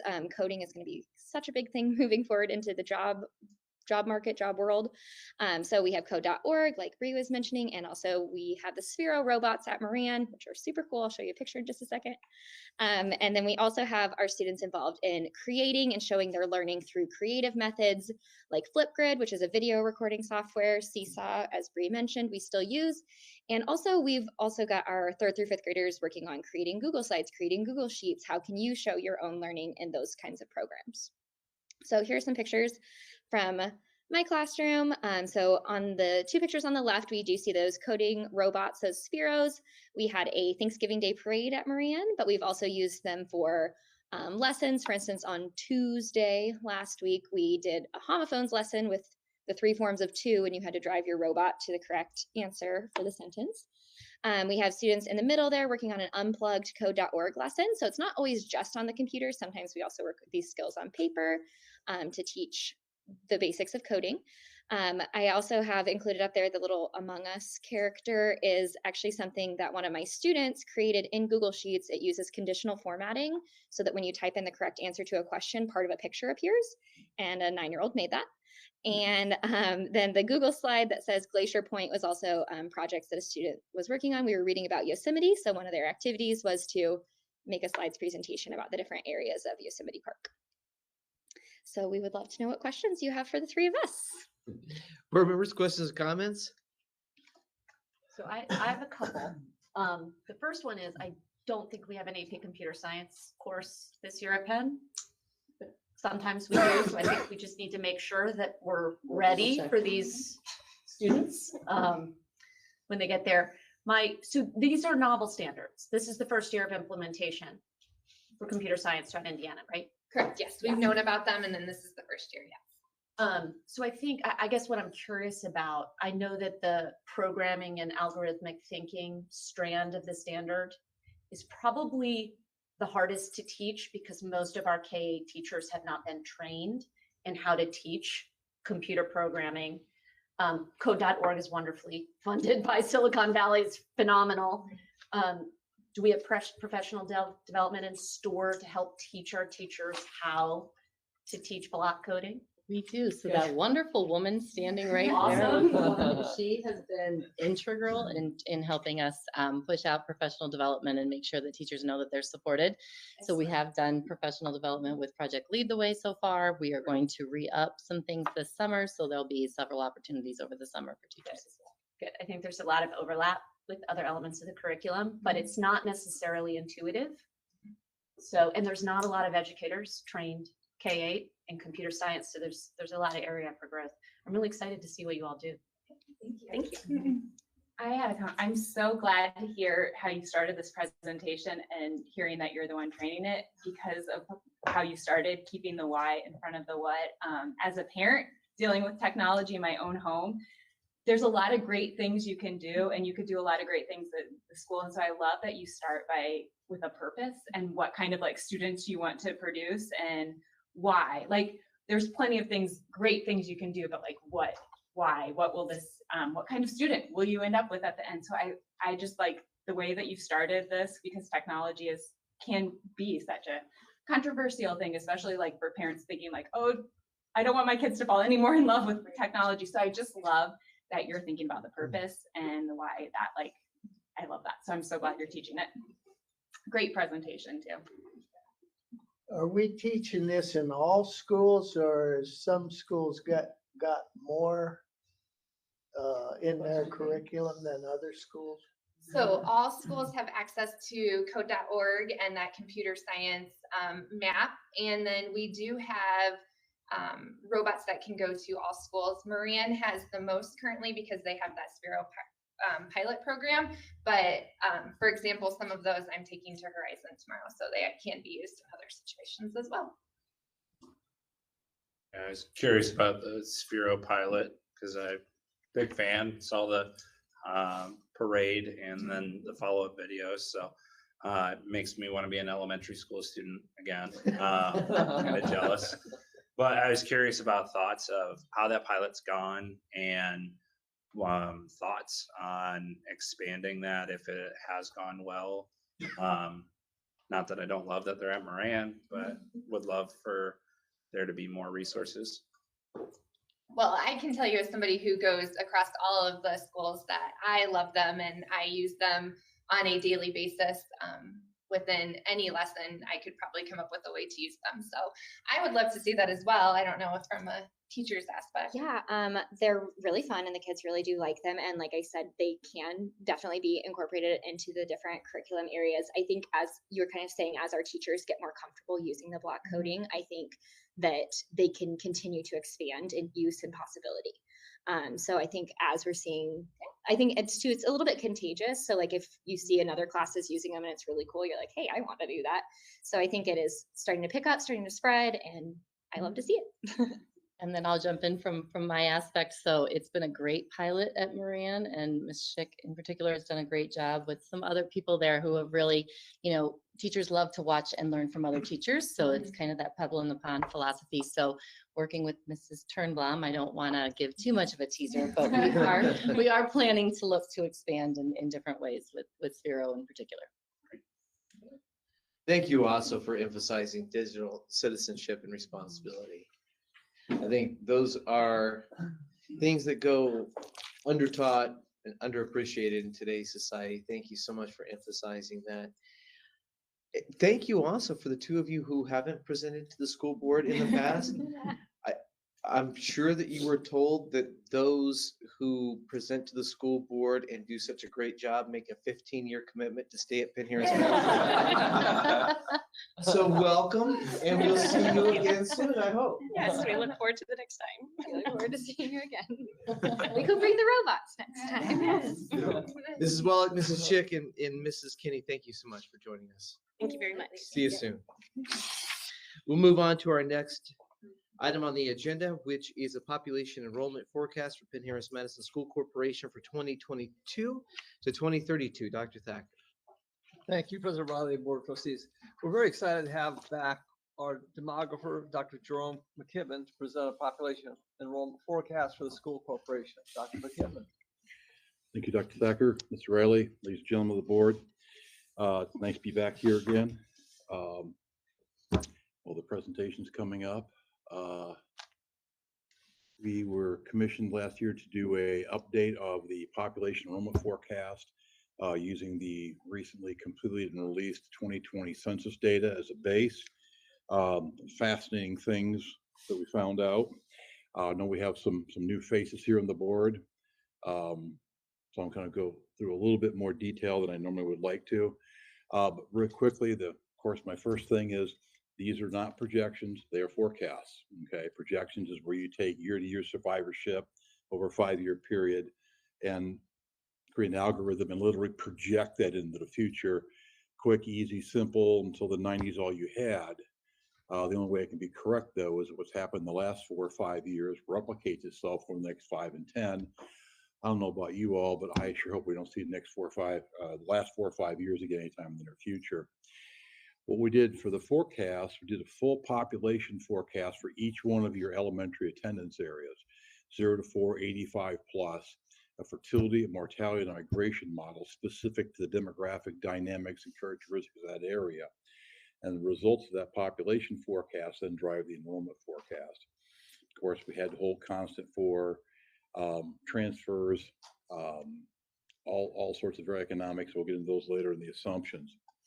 So, which is the next part. Anytime you're doing a forecast, you have to have assumptions. These are broad socioeconomic and demographic parameters that we use to build those fertility, mortality, migration models. So I won't go through all of them since it's already 8:30 at night, and I promised Jerry I would do this in 20 minutes. So I do want to go through the key ones. And the most important one probably is the 30-year fixed rate stays below 4.5%. Why is that so important? Because that's what drives your housing market, and that's what drives your migration.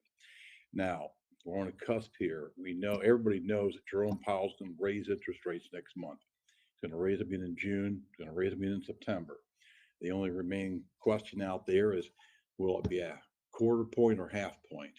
So it could be anywhere from 3/4 of a point to 1.5 by the end of the year. If he goes a couple of 1/2 point increases, be pressing that 4.5 by probably by the end of this year, early next year. The percentage is a tipping point. If the 30-year fix goes above 4.5%, it's going to be a slight drag. If it goes above 5%, it's going to be a big drag. If it goes to 5.5%, it's going to be like hitting a brick wall. You're going to see housing sales drop off precipitously. So that's the number one variable we'll be looking at is what's the 30-year fixed rate going to be looking like going into the future. We're using 4.5 until we have any kind of better data. The next two I want to go over is I and J.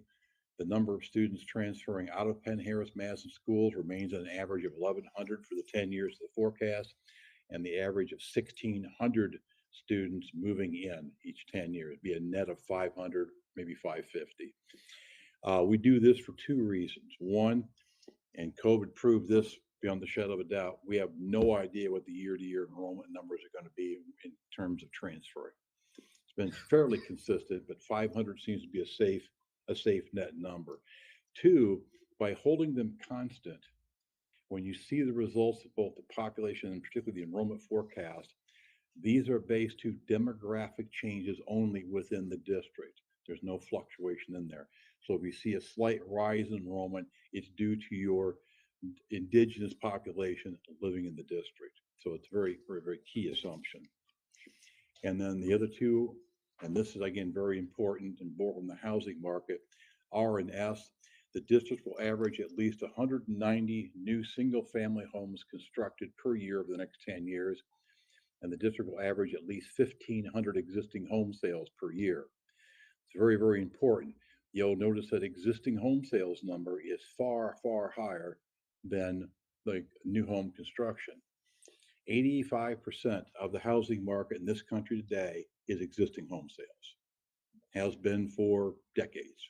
New home construction, unless you're in an extremely high growth area, rarely breaks 25%, averages about 10. And that's the confusing thing about the housing market right now. Not just here in Penn-Harris-Madison or Indiana or the Midwest, all over the country. I was in the Deep South last week. I was in New England the week before that. We're seeing the same thing. Developers are out there. Anything they've got in the pipeline, they're trying to build right now. We're seeing home construction rates in this country that we haven't seen since 2007. Okay. Why are they doing that? Because, as every realtor will tell you in the country, the supply of homes in the market right now is an all-time record low. We haven't seen these numbers, 60s, 50s, whatever. Well, why is the supply so tight? Because the elderly just aren't moving. Over 60, over 65 mobility rates have rolled off the table. And why would you during a pandemic? Why leave your home, your family, your friends, your support system, your doctor, your healthcare system? They're just not moving, okay? And this is at a time when you're having an increasing number of baby boomers turning 65, 70, 75. For example, the front end of the baby boom this year is 76. The peak is 65. The back end is 58. Okay. We should be seeing more homes going on the market. But those of us in those age brackets are looking around going, yeah, we can get a huge amount of money for our house. We put that plus more into our smaller downsized home. So we're not moving. Okay. So the developers, makes sense, sees the opportunity. We're going to build and try to make up that shortfall in the existing homes. They can't. You can't make up a 20% drop in 85% of your home sales if for no other reason they can't get supplies right now. They can't get windows, they can't get roofing materials, can't get PVC pipe. I've seen this problem all over the country. I was talking to a developer down in Allen County last week.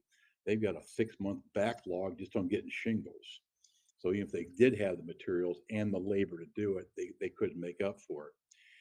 So you'll probably maybe break about 220 this year, but you will have a hard time making that 1,500 this year because there just won't be enough on the market. Now, having said all of that, the tone of elderly migration, and this is a very, very key factor, not just for Penn-Harris-Madison, but a lot of your surrounding school districts too.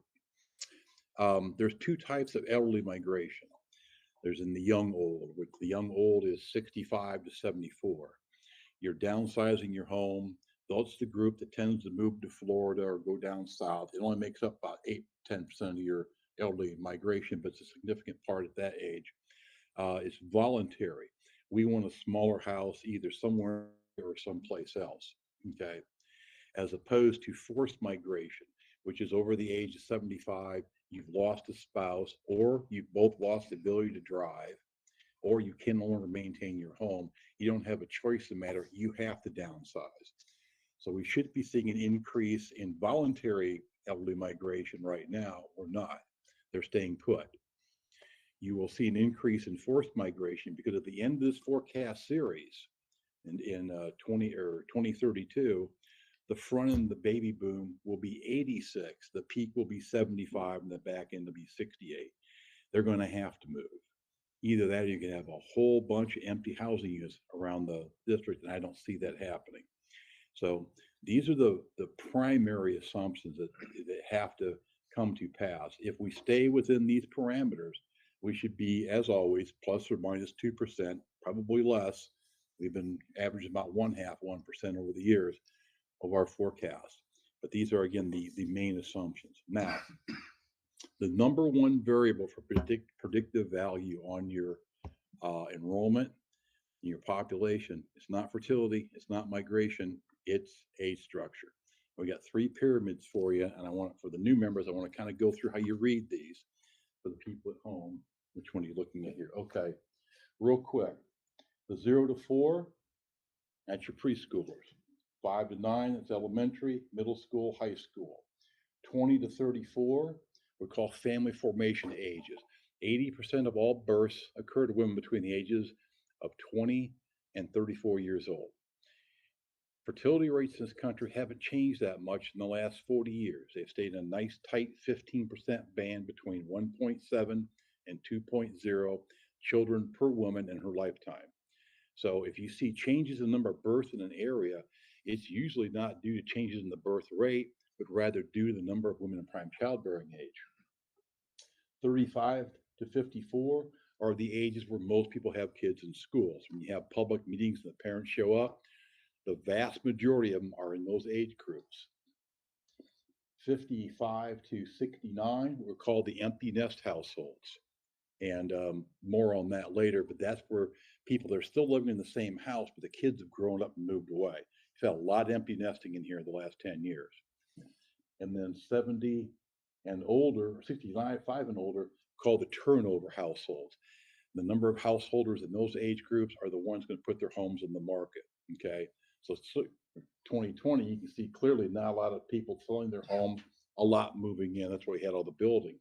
But note this deficit in the 20s and 30s. This is why you have a deficit in the 0 to 4 population. This has always been an issue in Penn-Harris-Madison for the last 20 years. You don't have enough births in here every year to maintain your enrollment.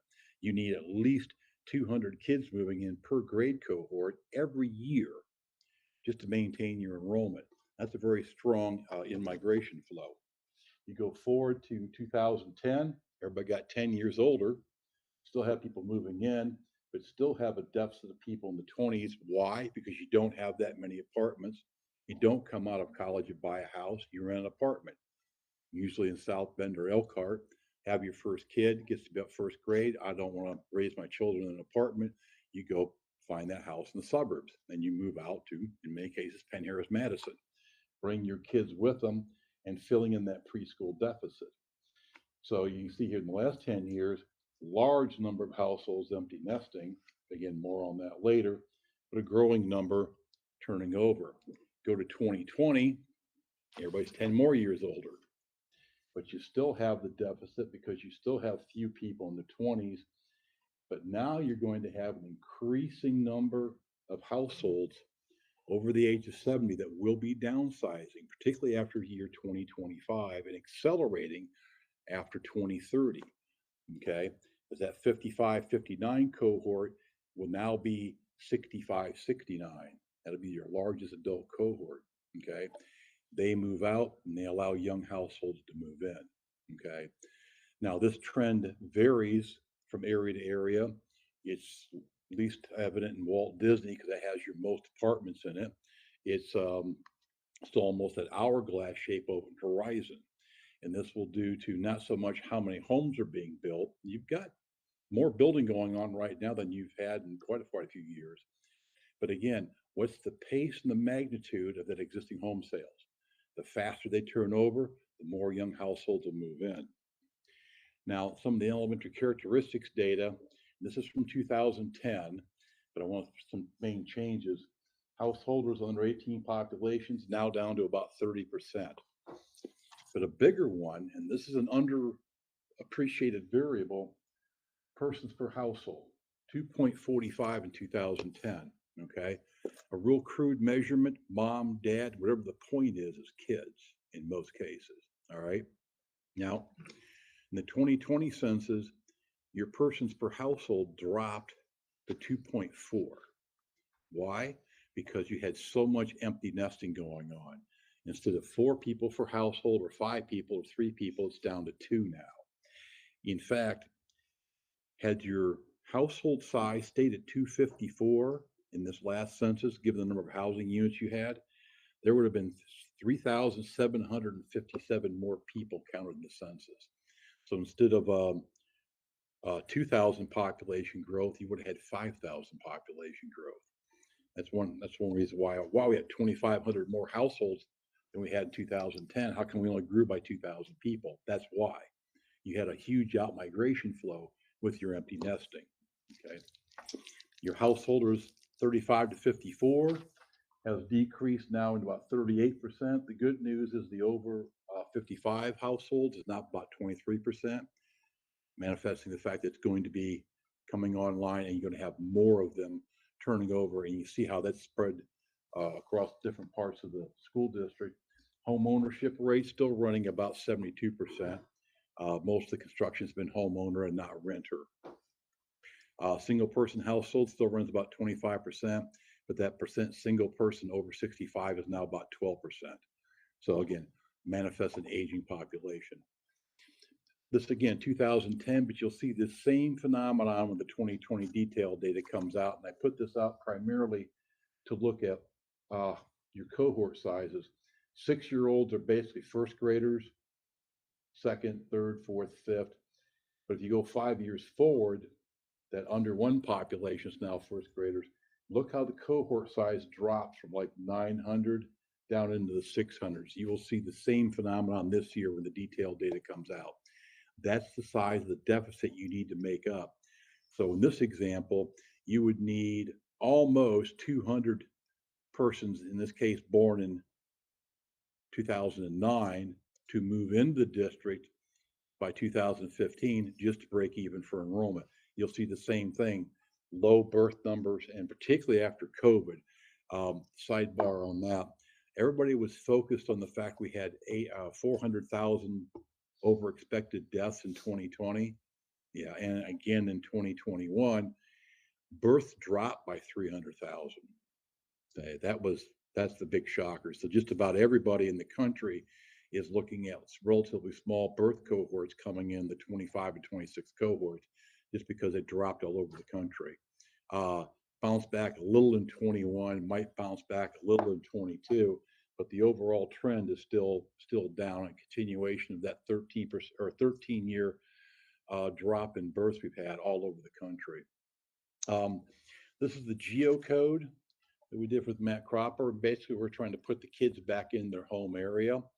And because we include the out-of-district students in there, you've got 1,600 live out and attend in. This, of course, is just elementary only. But you've got 422 resident students who go to schools outside their assigned attendance area. Actually, compared to most school districts in the country, that percentage is very low. I've seen them as high as 25, 26%, 27%.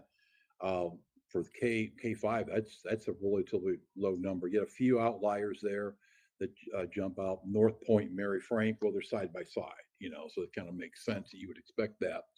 But it also shows you the distribution of where the out-of-district students are going. So Walt Disney, of course, they're right next door to South Bend.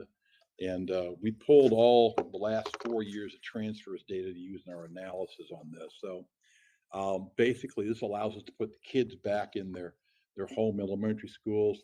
And again, same thing for the middle schools. A little bit more variation. You only got 3, more program changes and all that. And of course, the district kids coming in. High schools, there's only one high school, so make a difference on that. All this goes into the population forecast, okay? And we build, again, the fertility, the mortality, migration model based on, again, the demographic dynamics and characteristics of each individual area. And this is the sum total for the district. So we use this as an example. There's 2 ways to read this. You can look at an age group over time, 5 to 9 is your elementary, 45, 42, 43, 42, going back up to 44. Or follow an age cohort through time, 0 to 4, becomes 5 to 9, 10, 14, 15, 19, 20, 24. Your median age, that means half the people are above that age or below that age at that point in time. These are what we call the components of change for the 5-year period, 10 to 15, births, deaths, natural increase, net migration, and change. You can see the births drop over a 10-year or 20-year period, these forecasts, not because of any drop in the fertility rate, but a reduction in the number of women in prime childbearing age. The deaths are going up, not due to COVID, but just due to an aging population. you have more people in what we call prime dying age. I know that's not a really nice term, but that's what we're using. So we used to define prime dying age as anything over the age of 65, but now that I'm 66, it's anybody over the age of 80. Natural increase goes almost to zero. That is the demographic trend of the next decade in this country. We already have 1,200 counties in the U.S. with more deaths than births, 33 in Indiana. We have 5 entire states with more deaths than births. And this is before COVID even hit, you know. So this natural increase has been the backbone of population growth in this country for the last, 200 years. And it's going away. And it's also changed with the age structure. So one of my favorite stats from the 2020 census is the U.S. population grew by 22 million people in the last 10 years. The under 18 population dropped by 1 million. So there's a smaller pie out there to be sliced up. Now, all of these pop forecasts go to drive the enrollment forecast, which I'm going to go right to. Come on. I knew it was going to do that. There we are. Okay. Now, there's sort of going too deep in the cohort. There's a strange phenomenon here in Penn-Harris-Madison. We're still trying to figure out what it was, but it happened, looks like about 2014 or 15. We don't know why. I draw your attention to this 3rd grade cohort, now 4th grade, now 5th grade, this year in 6th grade.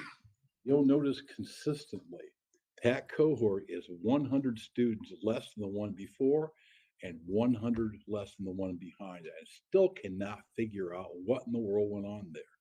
It has to be a combination of several things: fertility, migration, household structure, whatever the case may be.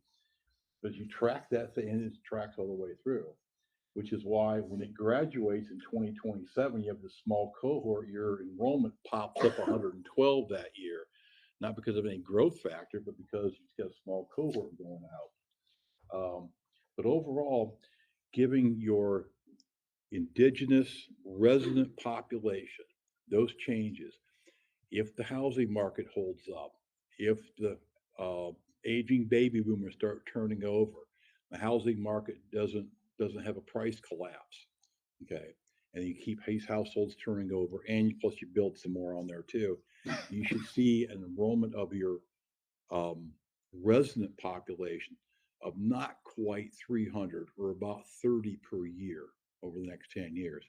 Now, not evenly spread across the district and not evenly across the grade levels too, because you've got some large cohorts coming out of 5th grade right now.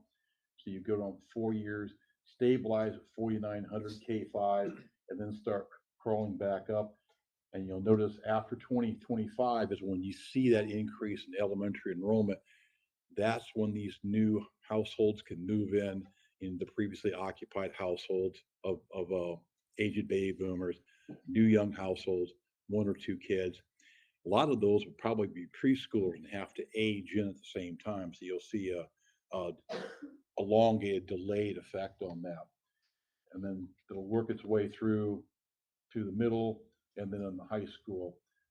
Penn High School is going to stay right about 3,300, 3,400 for the duration. You got a very minor wave going through. And I did that in 20 minutes. Dr. McKibben, as per usual. It's fascinating report. 20 minutes or? Okay. Fascinating report. Board members, questions or comments for Dr. McKibben? Well, what should we expect if your parameters don't hold up and the interest rate goes up? Besides all hell breaking loose, I'm going to be too high. It'd be too high. Too high. This is the housing market is the linchpin to this, and it's again the pace and the magnitude of it.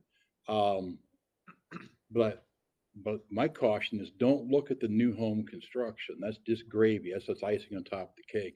It's the existing home sales. You know, Mr. Beal, there's people like you and I, you know, we got to move. You know, if we don't move, you know, it's not going to work. And right now, and this has shocked everybody, demographers, economists, public planners, all that. The fact that, you know, not only everybody was focused on the death rates going up with COVID, the birth rates going down, and all of a sudden someone realized, oh my God, the migration rates have just rolled off the table. And let me carry this a step forward because I think it's a key thing. The analogy, of course, like everything else I use, is water. Okay, think a stream and migration is flowing like water. The stream would have got a little bigger anyway next couple of years because of the aging baby boom, just bigger cohorts going through. Well, what's happened is COVID's like thrown an earth dam in front of that stream. That's why you've got that little trickle of people moving now, hence low supply on the market. But it's building up behind that earthen dam there, okay? And it's either going to breach it or break it. So you're going to have this flood of baby boomers that's going to start downsizing their homes. We've seen it in a few areas already that don't have enough young people to buy the homes. Unfortunately, you're right in between Elkhart and South Bend, so you're always going to have a decent sized pool of potential home buyers that will want to move in. Right now, the prices are going up for the low supply. What happens when supply doubles? You know, that's my concern right now. You will see prices start going down. So maybe the price drop will mitigate the impact of the rising interest rates. You know, it's kind of a balancing act on that. But if the interest rates go up and the boomers just don't move, well, then yeah, I'm going to be too high. I'll tell you that right now. Because you got to have a place to live to move in here. Other questions and comments? Well, Dr. McKibben, as per usual, you've given us a lot to think about. Okay, and if any other questions come up, Dr. Thacker can always track me down. I don't know how he does it, but he does. And you only give me one question, bless your heart, and hope the rest of your meeting goes as quickly. It's good to see you, sir. See you next year. In the fall, we're back with the evaluation. We'll move on to our next operational business services action item, Dr. Thacker. Thank you, President Riley and Board of Trustees. Our Chief Operating Officer, Mr. Raylansky, will share a presentation on the administration's proposed recommendations for the 2020 capital improvements for PHM facilities. Following Mr. Raylansky's presentation, he will also ask the board to authorize the advertisement of the notice of hearing on projects and preliminary determination. Hearing. Mr. Raylansky? Thank you, Dr. Thacker. Good evening, President Riley, members of the board. First thing I want you to do is take out a piece of paper and write down the forecast for 2029 at LC Rogers to make sure you were paying attention. I am presenting tonight the facility improvement plan for the district. This is our next set of improvements. This is for next school year. The majority of the projects would begin next. A few of the projects could start next fall, but the reality is the majority of the projects would happen in summer 2023. Just going back through our assessment of needs, the list was provided for you earlier this month in an executive note that gave you a lot of details. We look at the 2015 assessment study that was performed by Schmidt. Again, we're going to start that process again. You approved that last board meeting, and so we'll be creating that for the following improvement cycle in 2024. We meet with all of our principals. We get feedback from our directors, our teachers, certainly students and parents provide feedback when things need to be improved or things could be better, could service them better. We take that into consideration. Our facilities and maintenance department, as well as we have the architectural and engineering reports that provide things that we must do in order to maintain our educational learning environment.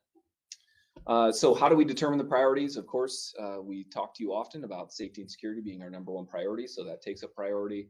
Our learning environment needs, making sure we're taking care of those areas, replacement cycles of equipment so that we can maintain the schools open and ready to service our students. And then obviously we want to maintain the overall just appearance of our buildings and the functionality of each facility as that changes over time. So this is the overall kind of gives you that what we call the starburst. And we're looking at $17,445,000 worth of total improvements. This breaks down, if you start on the inside of that circle, it tells you that around 60% of the projects are service-based projects, ways that we use the building and then we improve it in that regard.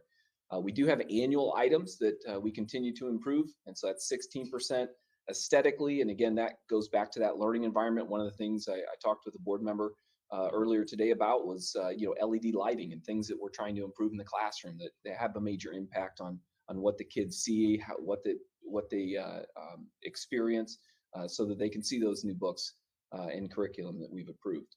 And obviously there's a safety component as well as a air quality component. What the 2023 improvement plan doesn't do, it doesn't raise taxes. It's important that people understand that we're trying to maintain a tax rate within the county. Again, we're one of the lowest, if not the lowest in the county, and our Jerry Hawkins presents that. This is not being paid out of the educational fund. Some people ask, well, we'd like to take that money and spend it elsewhere. This is not taken out of the educational fund, so it doesn't impact the teacher compensation. We are looking to improve the learning environment for our students, our working conditions for our employees, as well as the service to the community. And again, we align it with our facility assessments. It's based on all of that input from stakeholders.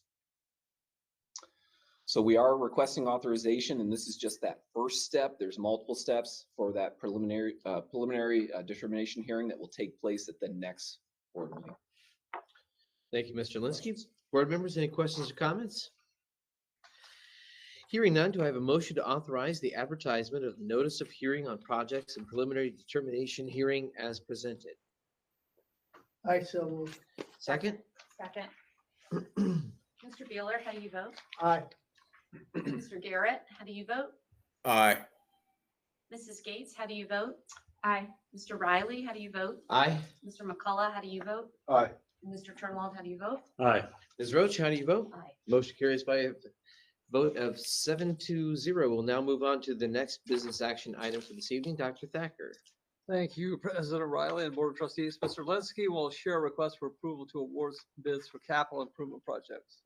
Thank you, Dr. Thacker. Good evening once again. President Riley, members of the board. You have a slate of 5 items. I won't go into details unless you certainly ask me to. These items are recommended by the administration tonight. They include a professional services agreement for HVAC and mechanical improvements to several elementaries. We have improvements, interior improvements at Discovery Middle School. We have 3 technology requests so that we're preparing for the following school year. We've got a replacement cycle for our classroom projectors. We have a replacement of network switches, as well as our Chromebooks for our incoming 6th graders and our 9th graders for next school year. So at this time, we ask that you approve these. If you have any questions, we're happy to answer them. Board members, any questions or comments?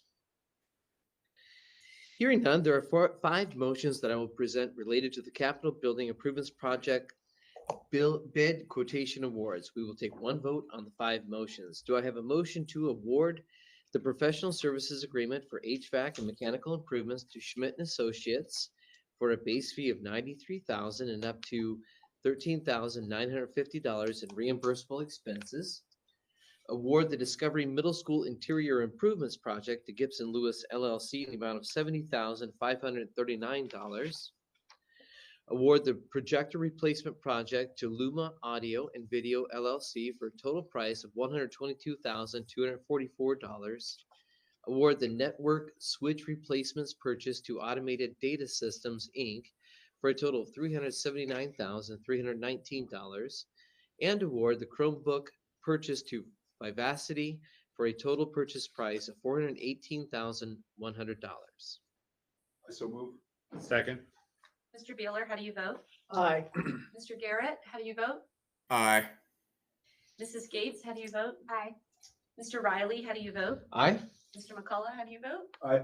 And Mr. Turnwald, how do you vote? Aye. Ms. Roach, how do you vote? Aye. Motion carries unanimously. Thank you, Mr. Linsky, very much. You made a convincing case. We'll now move on to the hearing of visitors. At regular board meetings, the public is invited to address the board on general topics under the hearing of visitors without registering. A time limit of 3 minutes shall be enforced for persons wishing to speak during the hearing of visitors. Board Attorney Jeff Johnson will keep time and will alert you as time is expiring. It is requested that names and addresses be stated at the beginning of such comments. Individuals may only speak once during this section of the agenda. Personnel issues are absolutely not to be addressed during open sessions of the board. Concerns about individual employees of the district should be brought to the superintendent or his designee. The board does not respond to questions or comments posed during the hearing of visitors. While we welcome everybody who's in attendance to address the board, there are four people who have pre-registered to address the board. I will call on them first, and we have one person in person, followed by 3 people who are participating virtually. The first person in person is Mr. Ben Dallas. Welcome, Mr. Dallas. Good evening, ladies and gentlemen of the board. Happy Monday. So I just want to start off by thanking you guys for the decision you made 2 weeks ago to get the masks off for kids. You guys voted unanimously for that. I appreciate it. A lot of other parents do. And it just shows that you guys can come together and look at logic, look at science, listen to your constituents and make a good decision. So I'm optimistic. The other reason, that's 50% of the reasons I come to these things. So the other part, obviously, is the curriculum we always talk about every month. So last August, we had a nationally recognized expert on critical race theory. His name is Lucas Miles. He came right here to this podium. And this guy's done over 150 nationally televised interviews. He's actually gone to Congress and testified about critical race theory. He's the foremost expert that's ever spoken about it here. And he can define it. And he looked at our curriculum and he said emphatically, without a doubt, that it was not officially, but tenets of it were in the curriculum. He looked at our curriculum, that's what he came up with. So we've identified the problem. What we want is, I guess, the transparency part. You guys have already started, I guess, August of 2020, you guys already started a really good thing with when you guys hired the diversity and equity inclusion officer. That's a good vehicle for someone that looks into the curriculum, finds things that singles out kids because of race, skin color, ethnicity, and he removes it. So that's a good first start. You hired somebody to do this. My suggestion, I guess, going forward is transparency. Have his office maybe be part of the agenda going forward in board meetings, right? Maybe he could explain possibly, what curriculum he removed and why, and more importantly, what he added and why. So if parents like me can get that kind of transparency, we can rest easy. So it's all about transparency, really. I want to be your biggest cheerleaders. I want to be your biggest, 1 minute. Thanks, NFL guy. But I want to be your biggest cheerleaders, really. And if we get that kind of transparency, what curriculum was removed, because Lucas Miles, he's the expert. He identified some things. We have the problem identified. So let's just talk about what we changed. Bring it for an agenda item in future meetings. People like me can rest easy. I don't have to come up here and speak every Monday, So maybe I can watch this on YouTube or something instead. Because if we know what's being changed and why, then we can look at, okay, we identified a problem, we're fixing it, here's what we did, here's why we did it. That's all we really want. None of us want to ban books, by the way. We're not book banners. We just want the appropriate material to go in front of the appropriate age group. That's all. Not all reading material is appropriate to all kids. So we're not book banners. We just want appropriate content to go in front of the appropriate age groups. That's it. We want transparency. Anybody that disagrees that teachers should have transparency, and by the way, we love teachers. We love 99.9%. 3 minutes have expired. Thank you. They do amazing, and I'm done. Yeah, great. Come back and see us next time. We'll move I virtually. don't have to. We'll move virtually to Laura Baker.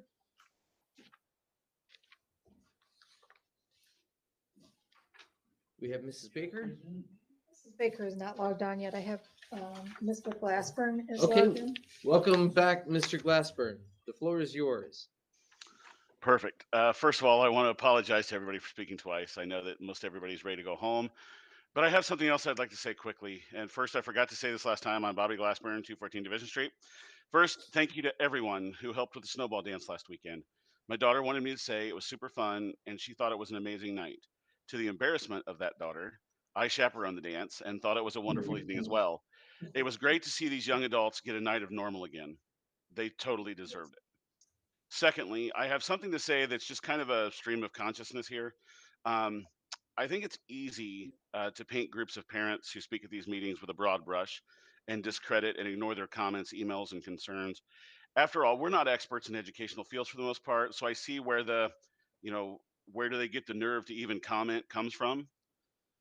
But, some of us speaking at board meetings and emailing concerns, that's really all we get. I live out of district, so I don't get to vote for school board members. I don't get to serve on the board. And most committees tend to implicitly shy away from having out the district parents be involved on committees because we quote unquote don't represent the people who actually live in the PHM district. So when I speak here, know that this is my only arena to voice my concerns and questions. There's a meme going around Facebook and other social media that teachers are promoting, basically saying, now that we've unmasked your kids, here's a list of other areas you can help us with, as though we are all not present in our children's education. I find this thought ridiculous. First of all, we shouldn't owe you anything for doing the right thing months after it should have been done in the first place. But secondly, if you cared to look, what you would find is that the majority of the parents who have been showing up to these meetings are the parents who are plugged into their kids' schooling and are the same parents begging to volunteer in the classroom and trying to help make the job of their children's educators as easy and effective as possible. I know that at times when parents disagree with what's going on in the classroom, it's easier to just paint us as non-experts and bandwagon jumpers just riding the wave of discourse through the country. But I can honestly say that the members of the PHM family that I've met, most of which are the same parents there in person just about every meeting, these parents truly have the best interest of their children and other children in the district at heart. So I would ask, can we please get past the division that society is currently trying to place between educators, administrators, and parents? Why do we have to be on different teams? Please, let's approach this as adults and recognize that not everyone will disagree or agree, but we all have a mutual bond in this discussion. Our children being educated to achieve their fullest potential. Believe it or not, that's what each of these parents wants. Otherwise, they wouldn't spend hundreds of hours researching curriculum and education, countless hours with homework, e-learning, and virtual school. Why should we be criticized for caring about our own kids and your kids too? It's truly disappointed when we are characterized as tantrum throwing right here in our own backyard. Thank you. Mr. Glassburn, thank you very much. Appreciate your comments. We'll move on to Laura Baker. Has she joined us yet? Mrs. Baker's having some trouble with the link. I'm trying to help her through email. I do have Mr. Bashura. Good evening, Mr. Bashura. Welcome.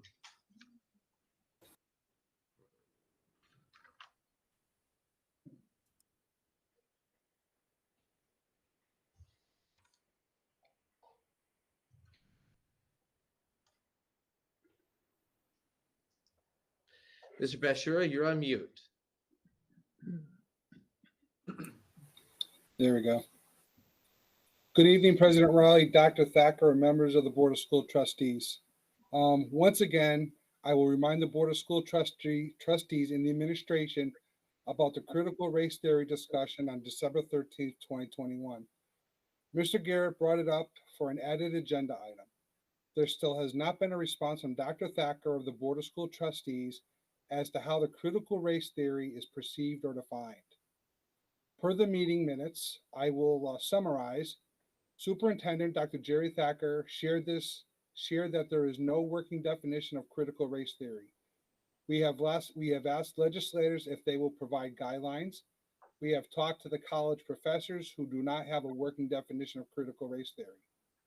We are waiting for guidance and advice on a working definition to follow. Mr. Garrett and the parents deserve a response. This has taken too long to answer. I will ask again, where is it? Next, I would like to say that I support our teachers at Penn-Harris-Madison. I also support Dr. King's message and vision. I also believe that every student needs to be treated the same despite their race, gender, or color of their skin. I have also asked the opportunity to discuss diversity, equity, and inclusion that Mrs. Roach spoke about at the January 24th meeting. I have asked for us to have a community discussion on this, but I was denied by the administration after repeated appeals. The time is now for this community discussion to happen as Mrs. Roach brought it up as a concern. I am volunteering to help lead the discussion with Mrs. Roach if we move forward on this. I also understand that teachers are stressed about the possibility of divulging their lessons plans on what they are teaching. Personally, I don't want them to have to do that. Since the summer, the SEL plans have been open in the parents, and I appreciate that. Unfortunately, I continue to hear that there are teachers bringing up undertones of critical race theory into subjects like physics, physical education, and other subjects. Once again, there are teachers that stick to the core curriculum, and there are those that bring extra unneeded spin on the curriculum. That is why parents want to know what their students are being taught and are asking about the teachers' lessons plans. The triangle of success has parents as the foundation of connecting the students and teachers. There continues to be an eroding of the parental portion of the triangle of success. Parents are looking for transparency, leadership, communication, and accountability. Answering parents' questions in a timely manner opens the door for transparency, leadership, communication, and accountability. And thank you for letting me speak this evening. Thank you, Mr. Besher. Good to see you again. Appreciate your comments. We'll go back and see if Mrs. Laura Baker is available. I tried sending a direct link to Mrs. Baker. I don't see that she's attempted to log in through that yet. Okay, Mrs. Baker, if you're trying to log in, keep trying to do so. We'll come back to you here shortly. Is there anybody else in the boardroom who would like to address the board? Mr. Fox. And thank you very much for your comments earlier. You're very welcome. I've got some notes, but I promise I won't read them. My name is Gary Fox, 15975 Elmsford Court, Granger, Indiana. I was inspired to come tonight to the board to speak from a tweet from Danelle Black. And by the way, she's a great teacher, but as a human being, she's a superstar. Her tweet on January 21st was, "Leaving the musical at 6:30 tonight. I walked through Penn, passing color guard in the auxiliary gym, orchestra in the studio, and debate teams from around the state in many different classrooms. What an amazing place I work at. Hashtag PHM excellence." You know, I bet that same night there were probably many things going on at all the buildings as well. And it's amazing to me, all the things that occur here by our teachers, our custodians, our bus drivers to make Penn be an excellent place to be. I agree with your comment. 99.9% of the teachers here are fantastic. 100% of the teachers I've met have been fantastic. And so I really appreciate all you do. This union has been, I don't know about all the unions all over the state, but the PHM union has been fantastic to work with. It's always been great. Really appreciate all you've done. And I just wanted to comment on that. What a fantastic place this is. You know, Vince Lombardi, who's a guy I follow everything he says, and he says, it's impossible to achieve perfection, but pursuing perfection leads to excellence. Excellence at PHM. That's what happens every single day that happens. Why does it happen? Is because it's a school board like you guys. It is not easy to be on a school board in the United States right now. Lots of emotion, lots of things going on. Facts changing daily, data changing daily. You guys have done a fantastic job. Ms. Gates, I was very impressed by your emotion 2 weeks ago, listening to what you said. It had to be very difficult to be a leader, be a parent, make all that work together. What a fabulous meeting you guys ran. Made a decision, probably wasn't the way you initially thought it was going to happen, but came together as a board and made things happen. Appreciate that. Really appreciate your service for doing it. It's not an easy job. I got to watch Monday Night Football. You guys don't. You get to come here. So I really appreciate all you do. I do know that it's going to be difficult in the future. As the report came earlier, rising interest rates, rising fuel costs, the budgets are going to be in peril. One-time money, states get crazy with one-time money, but that money doesn't come back every day. And I know you guys are going to have some really difficult decisions to make here in the future as you look at the budget with the inflation that's going forward. But I'm very, very optimistic with the way that you guys have handled the meetings, that you'll get to the right answer. And again, thank you so much for your service.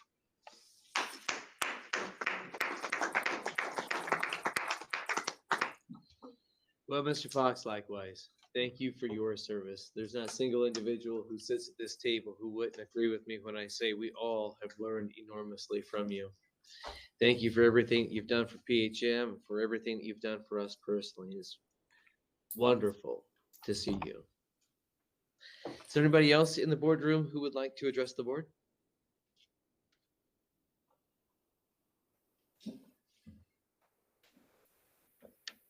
Evening.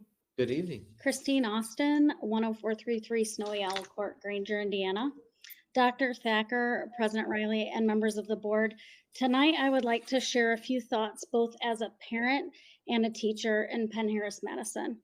I chose to share tonight because I feel like when we're making decisions about the what's of education, that it's really important for us to reflect on the positives of what we do each day and the essential whys of education. As a parent of 2 Penn graduates, I can say without hesitation that the experiences that my children gained during their years here were rich, diverse, met their needs as individuals, and prepared them both for higher education and the real world.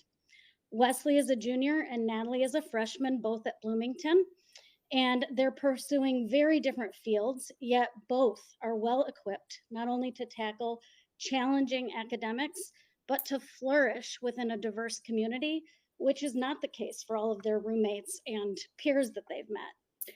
I'm also a parent to a middle schooler. I know Timothy too is being challenged as a thinker and a learner, but honestly, it brings me the most joy to know that PHM is also a place where he can flourish as a musician and as an athlete, which is a very different path from his siblings. My confidence as a parent is derived from the inside knowledge that I have of our school district.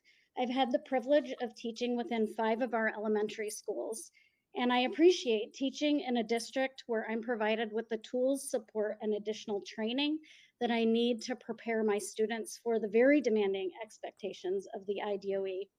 But none of that is my why as a teacher. I can tell you that I love to think about how children learn. I love to see where they make mistakes so that I can redirect their thinking.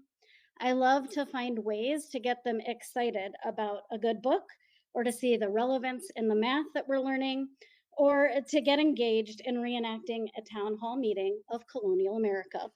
This is my why, getting boys and girls curious about the world around them so that they become lifelong learners. So why PHM? Why did I choose to live in this district and to teach in this district? Because I love teaching alongside passionate experts who feel the same way that I do about children. I love that my colleagues and I sharpen one another, push one another to become more purposeful and more engaging. And I love the atmosphere of that can be found within each and every building that I've been in. As this community gathers so frequently to discuss the what's of education, I just think that it's vital that we also keep that why at the center of our focus. Thank you. Thank you, Mrs. Austin. Really appreciate your comments. Having heard them, I'm happy to say that that 15-year commitment that I was talking about earlier applies to you too. Is there anybody else here in the audience who'd like to address the board? Yes, ma'am. Come on up. My name is Emily Shreve. I'm at 1405 Lincoln Way West, Osceola. I'll start off by saying I'm not used to talking to adults. I'm used to talking to 14-year-olds, so bear with me. Thank you, President Riley, Dr. Thacker, members of the board. I wanted to start this evening by saying thank you for all of the hard work. So I'm going to take this off real quick. That you guys have been doing in this very trying year. I know the decisions you've had to make are not easy and probably won't get any easier. I wanted to come before you this evening to share a different perspective on this school year with you. I'm an 8th grade social studies teacher as well as an instructional leader at Grissom Middle School.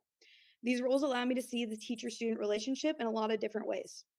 As an instructional leader, I work with other teachers and staff in my building every day to promote and ensure our core values are being met, that our students are given a safe and positive learning environment.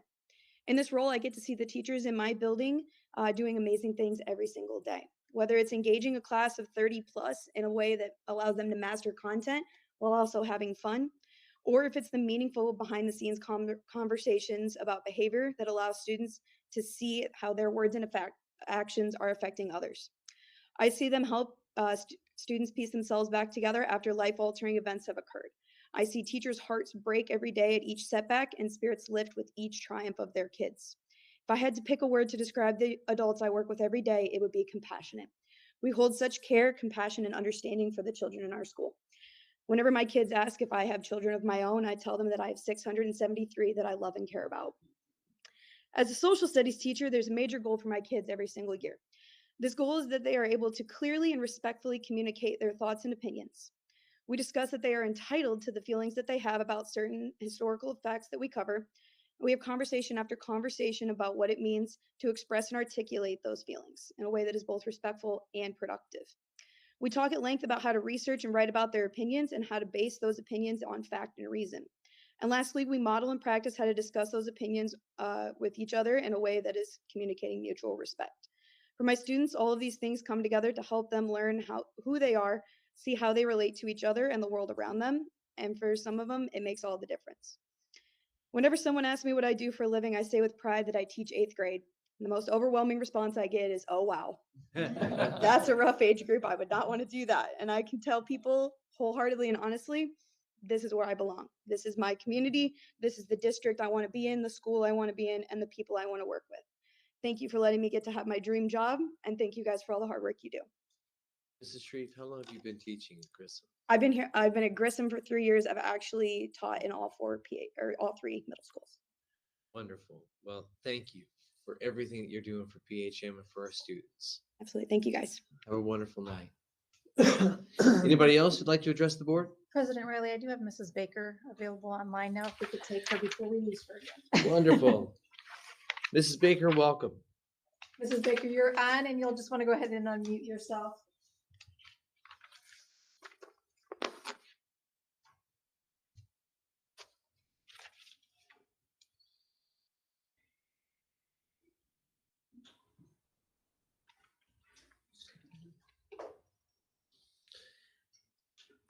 Mrs. Baker, if you're trying to address us, you're on mute.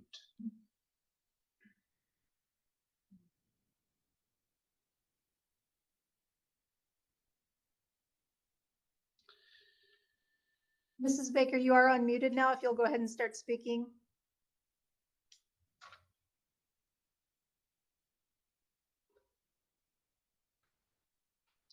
Hi, Mrs. Baker. You're on mute. Mrs. Baker, you're on mute.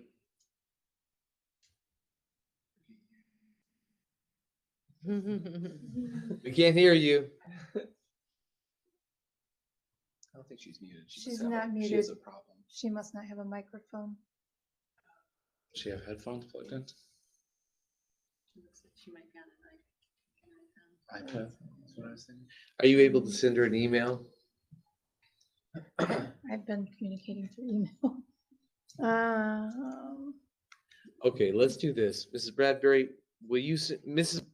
Baker, if you can hear us, just stay with us. We're going to try to get to you. You'll communicate with her by email. And meanwhile, we'll go back to visitors who are here in the boardroom. Anybody else like to address the board? Yes, ma'am. Come on up. I'm Sarah Dwiggins, live at 51860 Sharon Court. Sorry, would you repeat your name? Sarah Dwiggins. Sorry, I'm a little scratchy. Good evening, Dr. Thacker, President Riley, members of the board. I wanted to come tonight to share why I love teaching and why I'm grateful to be teaching in the PHM system. First of all, never considered teaching as a career, ever. It was my grandma that actually guided me here. She taught in the PHM system for over 25 years. Had constantly told me she thought I would love it, and I constantly told her she was crazy and there's no way I'd ever want to do it, but here I am, and she was right. I can honestly say also that working at Penn literally saved my life. So during the summer of 2017, my 6-year-old Piper unexpectedly passed away. And even though she was so little, she had a funny way of grounding me. And I felt that because I wasn't able to keep her from her untimely death, I really wasn't worth anything and had no purpose anymore. The outpouring of support I received from the PHM community was overwhelming and comforting. But what stuck out to me the most, even more than all the adult and staff support, was the support of my students. I have the incredible opportunity to teach in the early college program where I'm able to loop with the kids. And this set of kids I looped with for 4 years. And I don't remember much from Piper's funeral, but one image that is forever in my mind is at one point I remember looking up and seeing a sea of pink. On their own, about half of my then current students, joined by former ones, all decided to come to the funeral in the middle of the summer on their own and wear pink in her honor. It was the most humbling and beautiful thing I think I've ever witnessed. So fast forward 2 years to their senior banquet. And I felt I needed to share the impact that they had on my life. So in my speech to them, I let them know that they had supported me through the worst times and celebrated with me through the most joyous times, which like solidified a forever connection with us. That being able to come into class, come to them, gave me a reason to get up every day, gave me a reason to live. And that I hope they had learned to find the beauty in the ugly, to be thoughtful, generous, forgiving humans in a not so forgiving world. I told them that life was a beautiful thing and not to waste it, to have confidence, to find the strength within themselves, and I promised that it was there even when they didn't think it was. A few weeks later, I had a student hand me a letter. In it, they had written about how they had planned to graduate, but afterwards planned on taking their own life. They said that after the senior banquet and hearing everything that I had to say about my experience, they felt that they wanted to also find that strength to press on. And so that hit me pretty hard. But then I realized what my purpose was.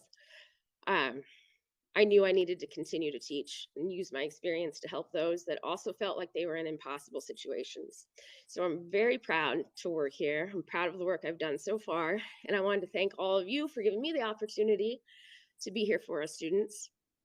And also would like to thank the students who don't even realize how they're there for us in so many ways as well. So thank you. Mrs. Wiggins, hang on just a second. Will you come back? Yeah.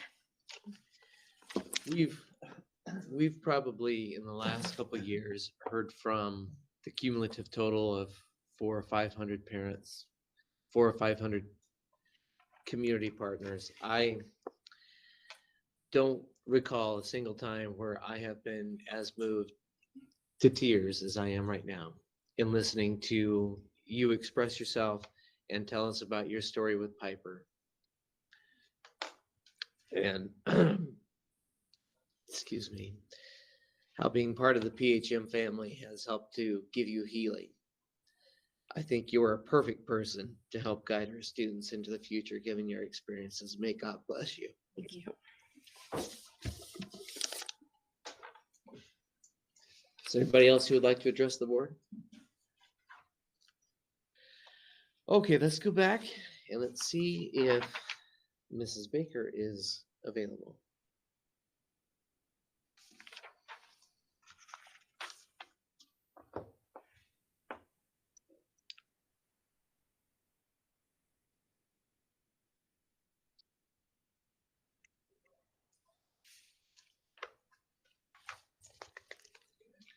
Well, Mrs. Baker, we've tried on a number of occasions to bring you in, and unfortunately, we're not succeeding. So hopefully, I do have one other, she's trying to log in with a different account. Let's see if that one works real quick, if you don't mind.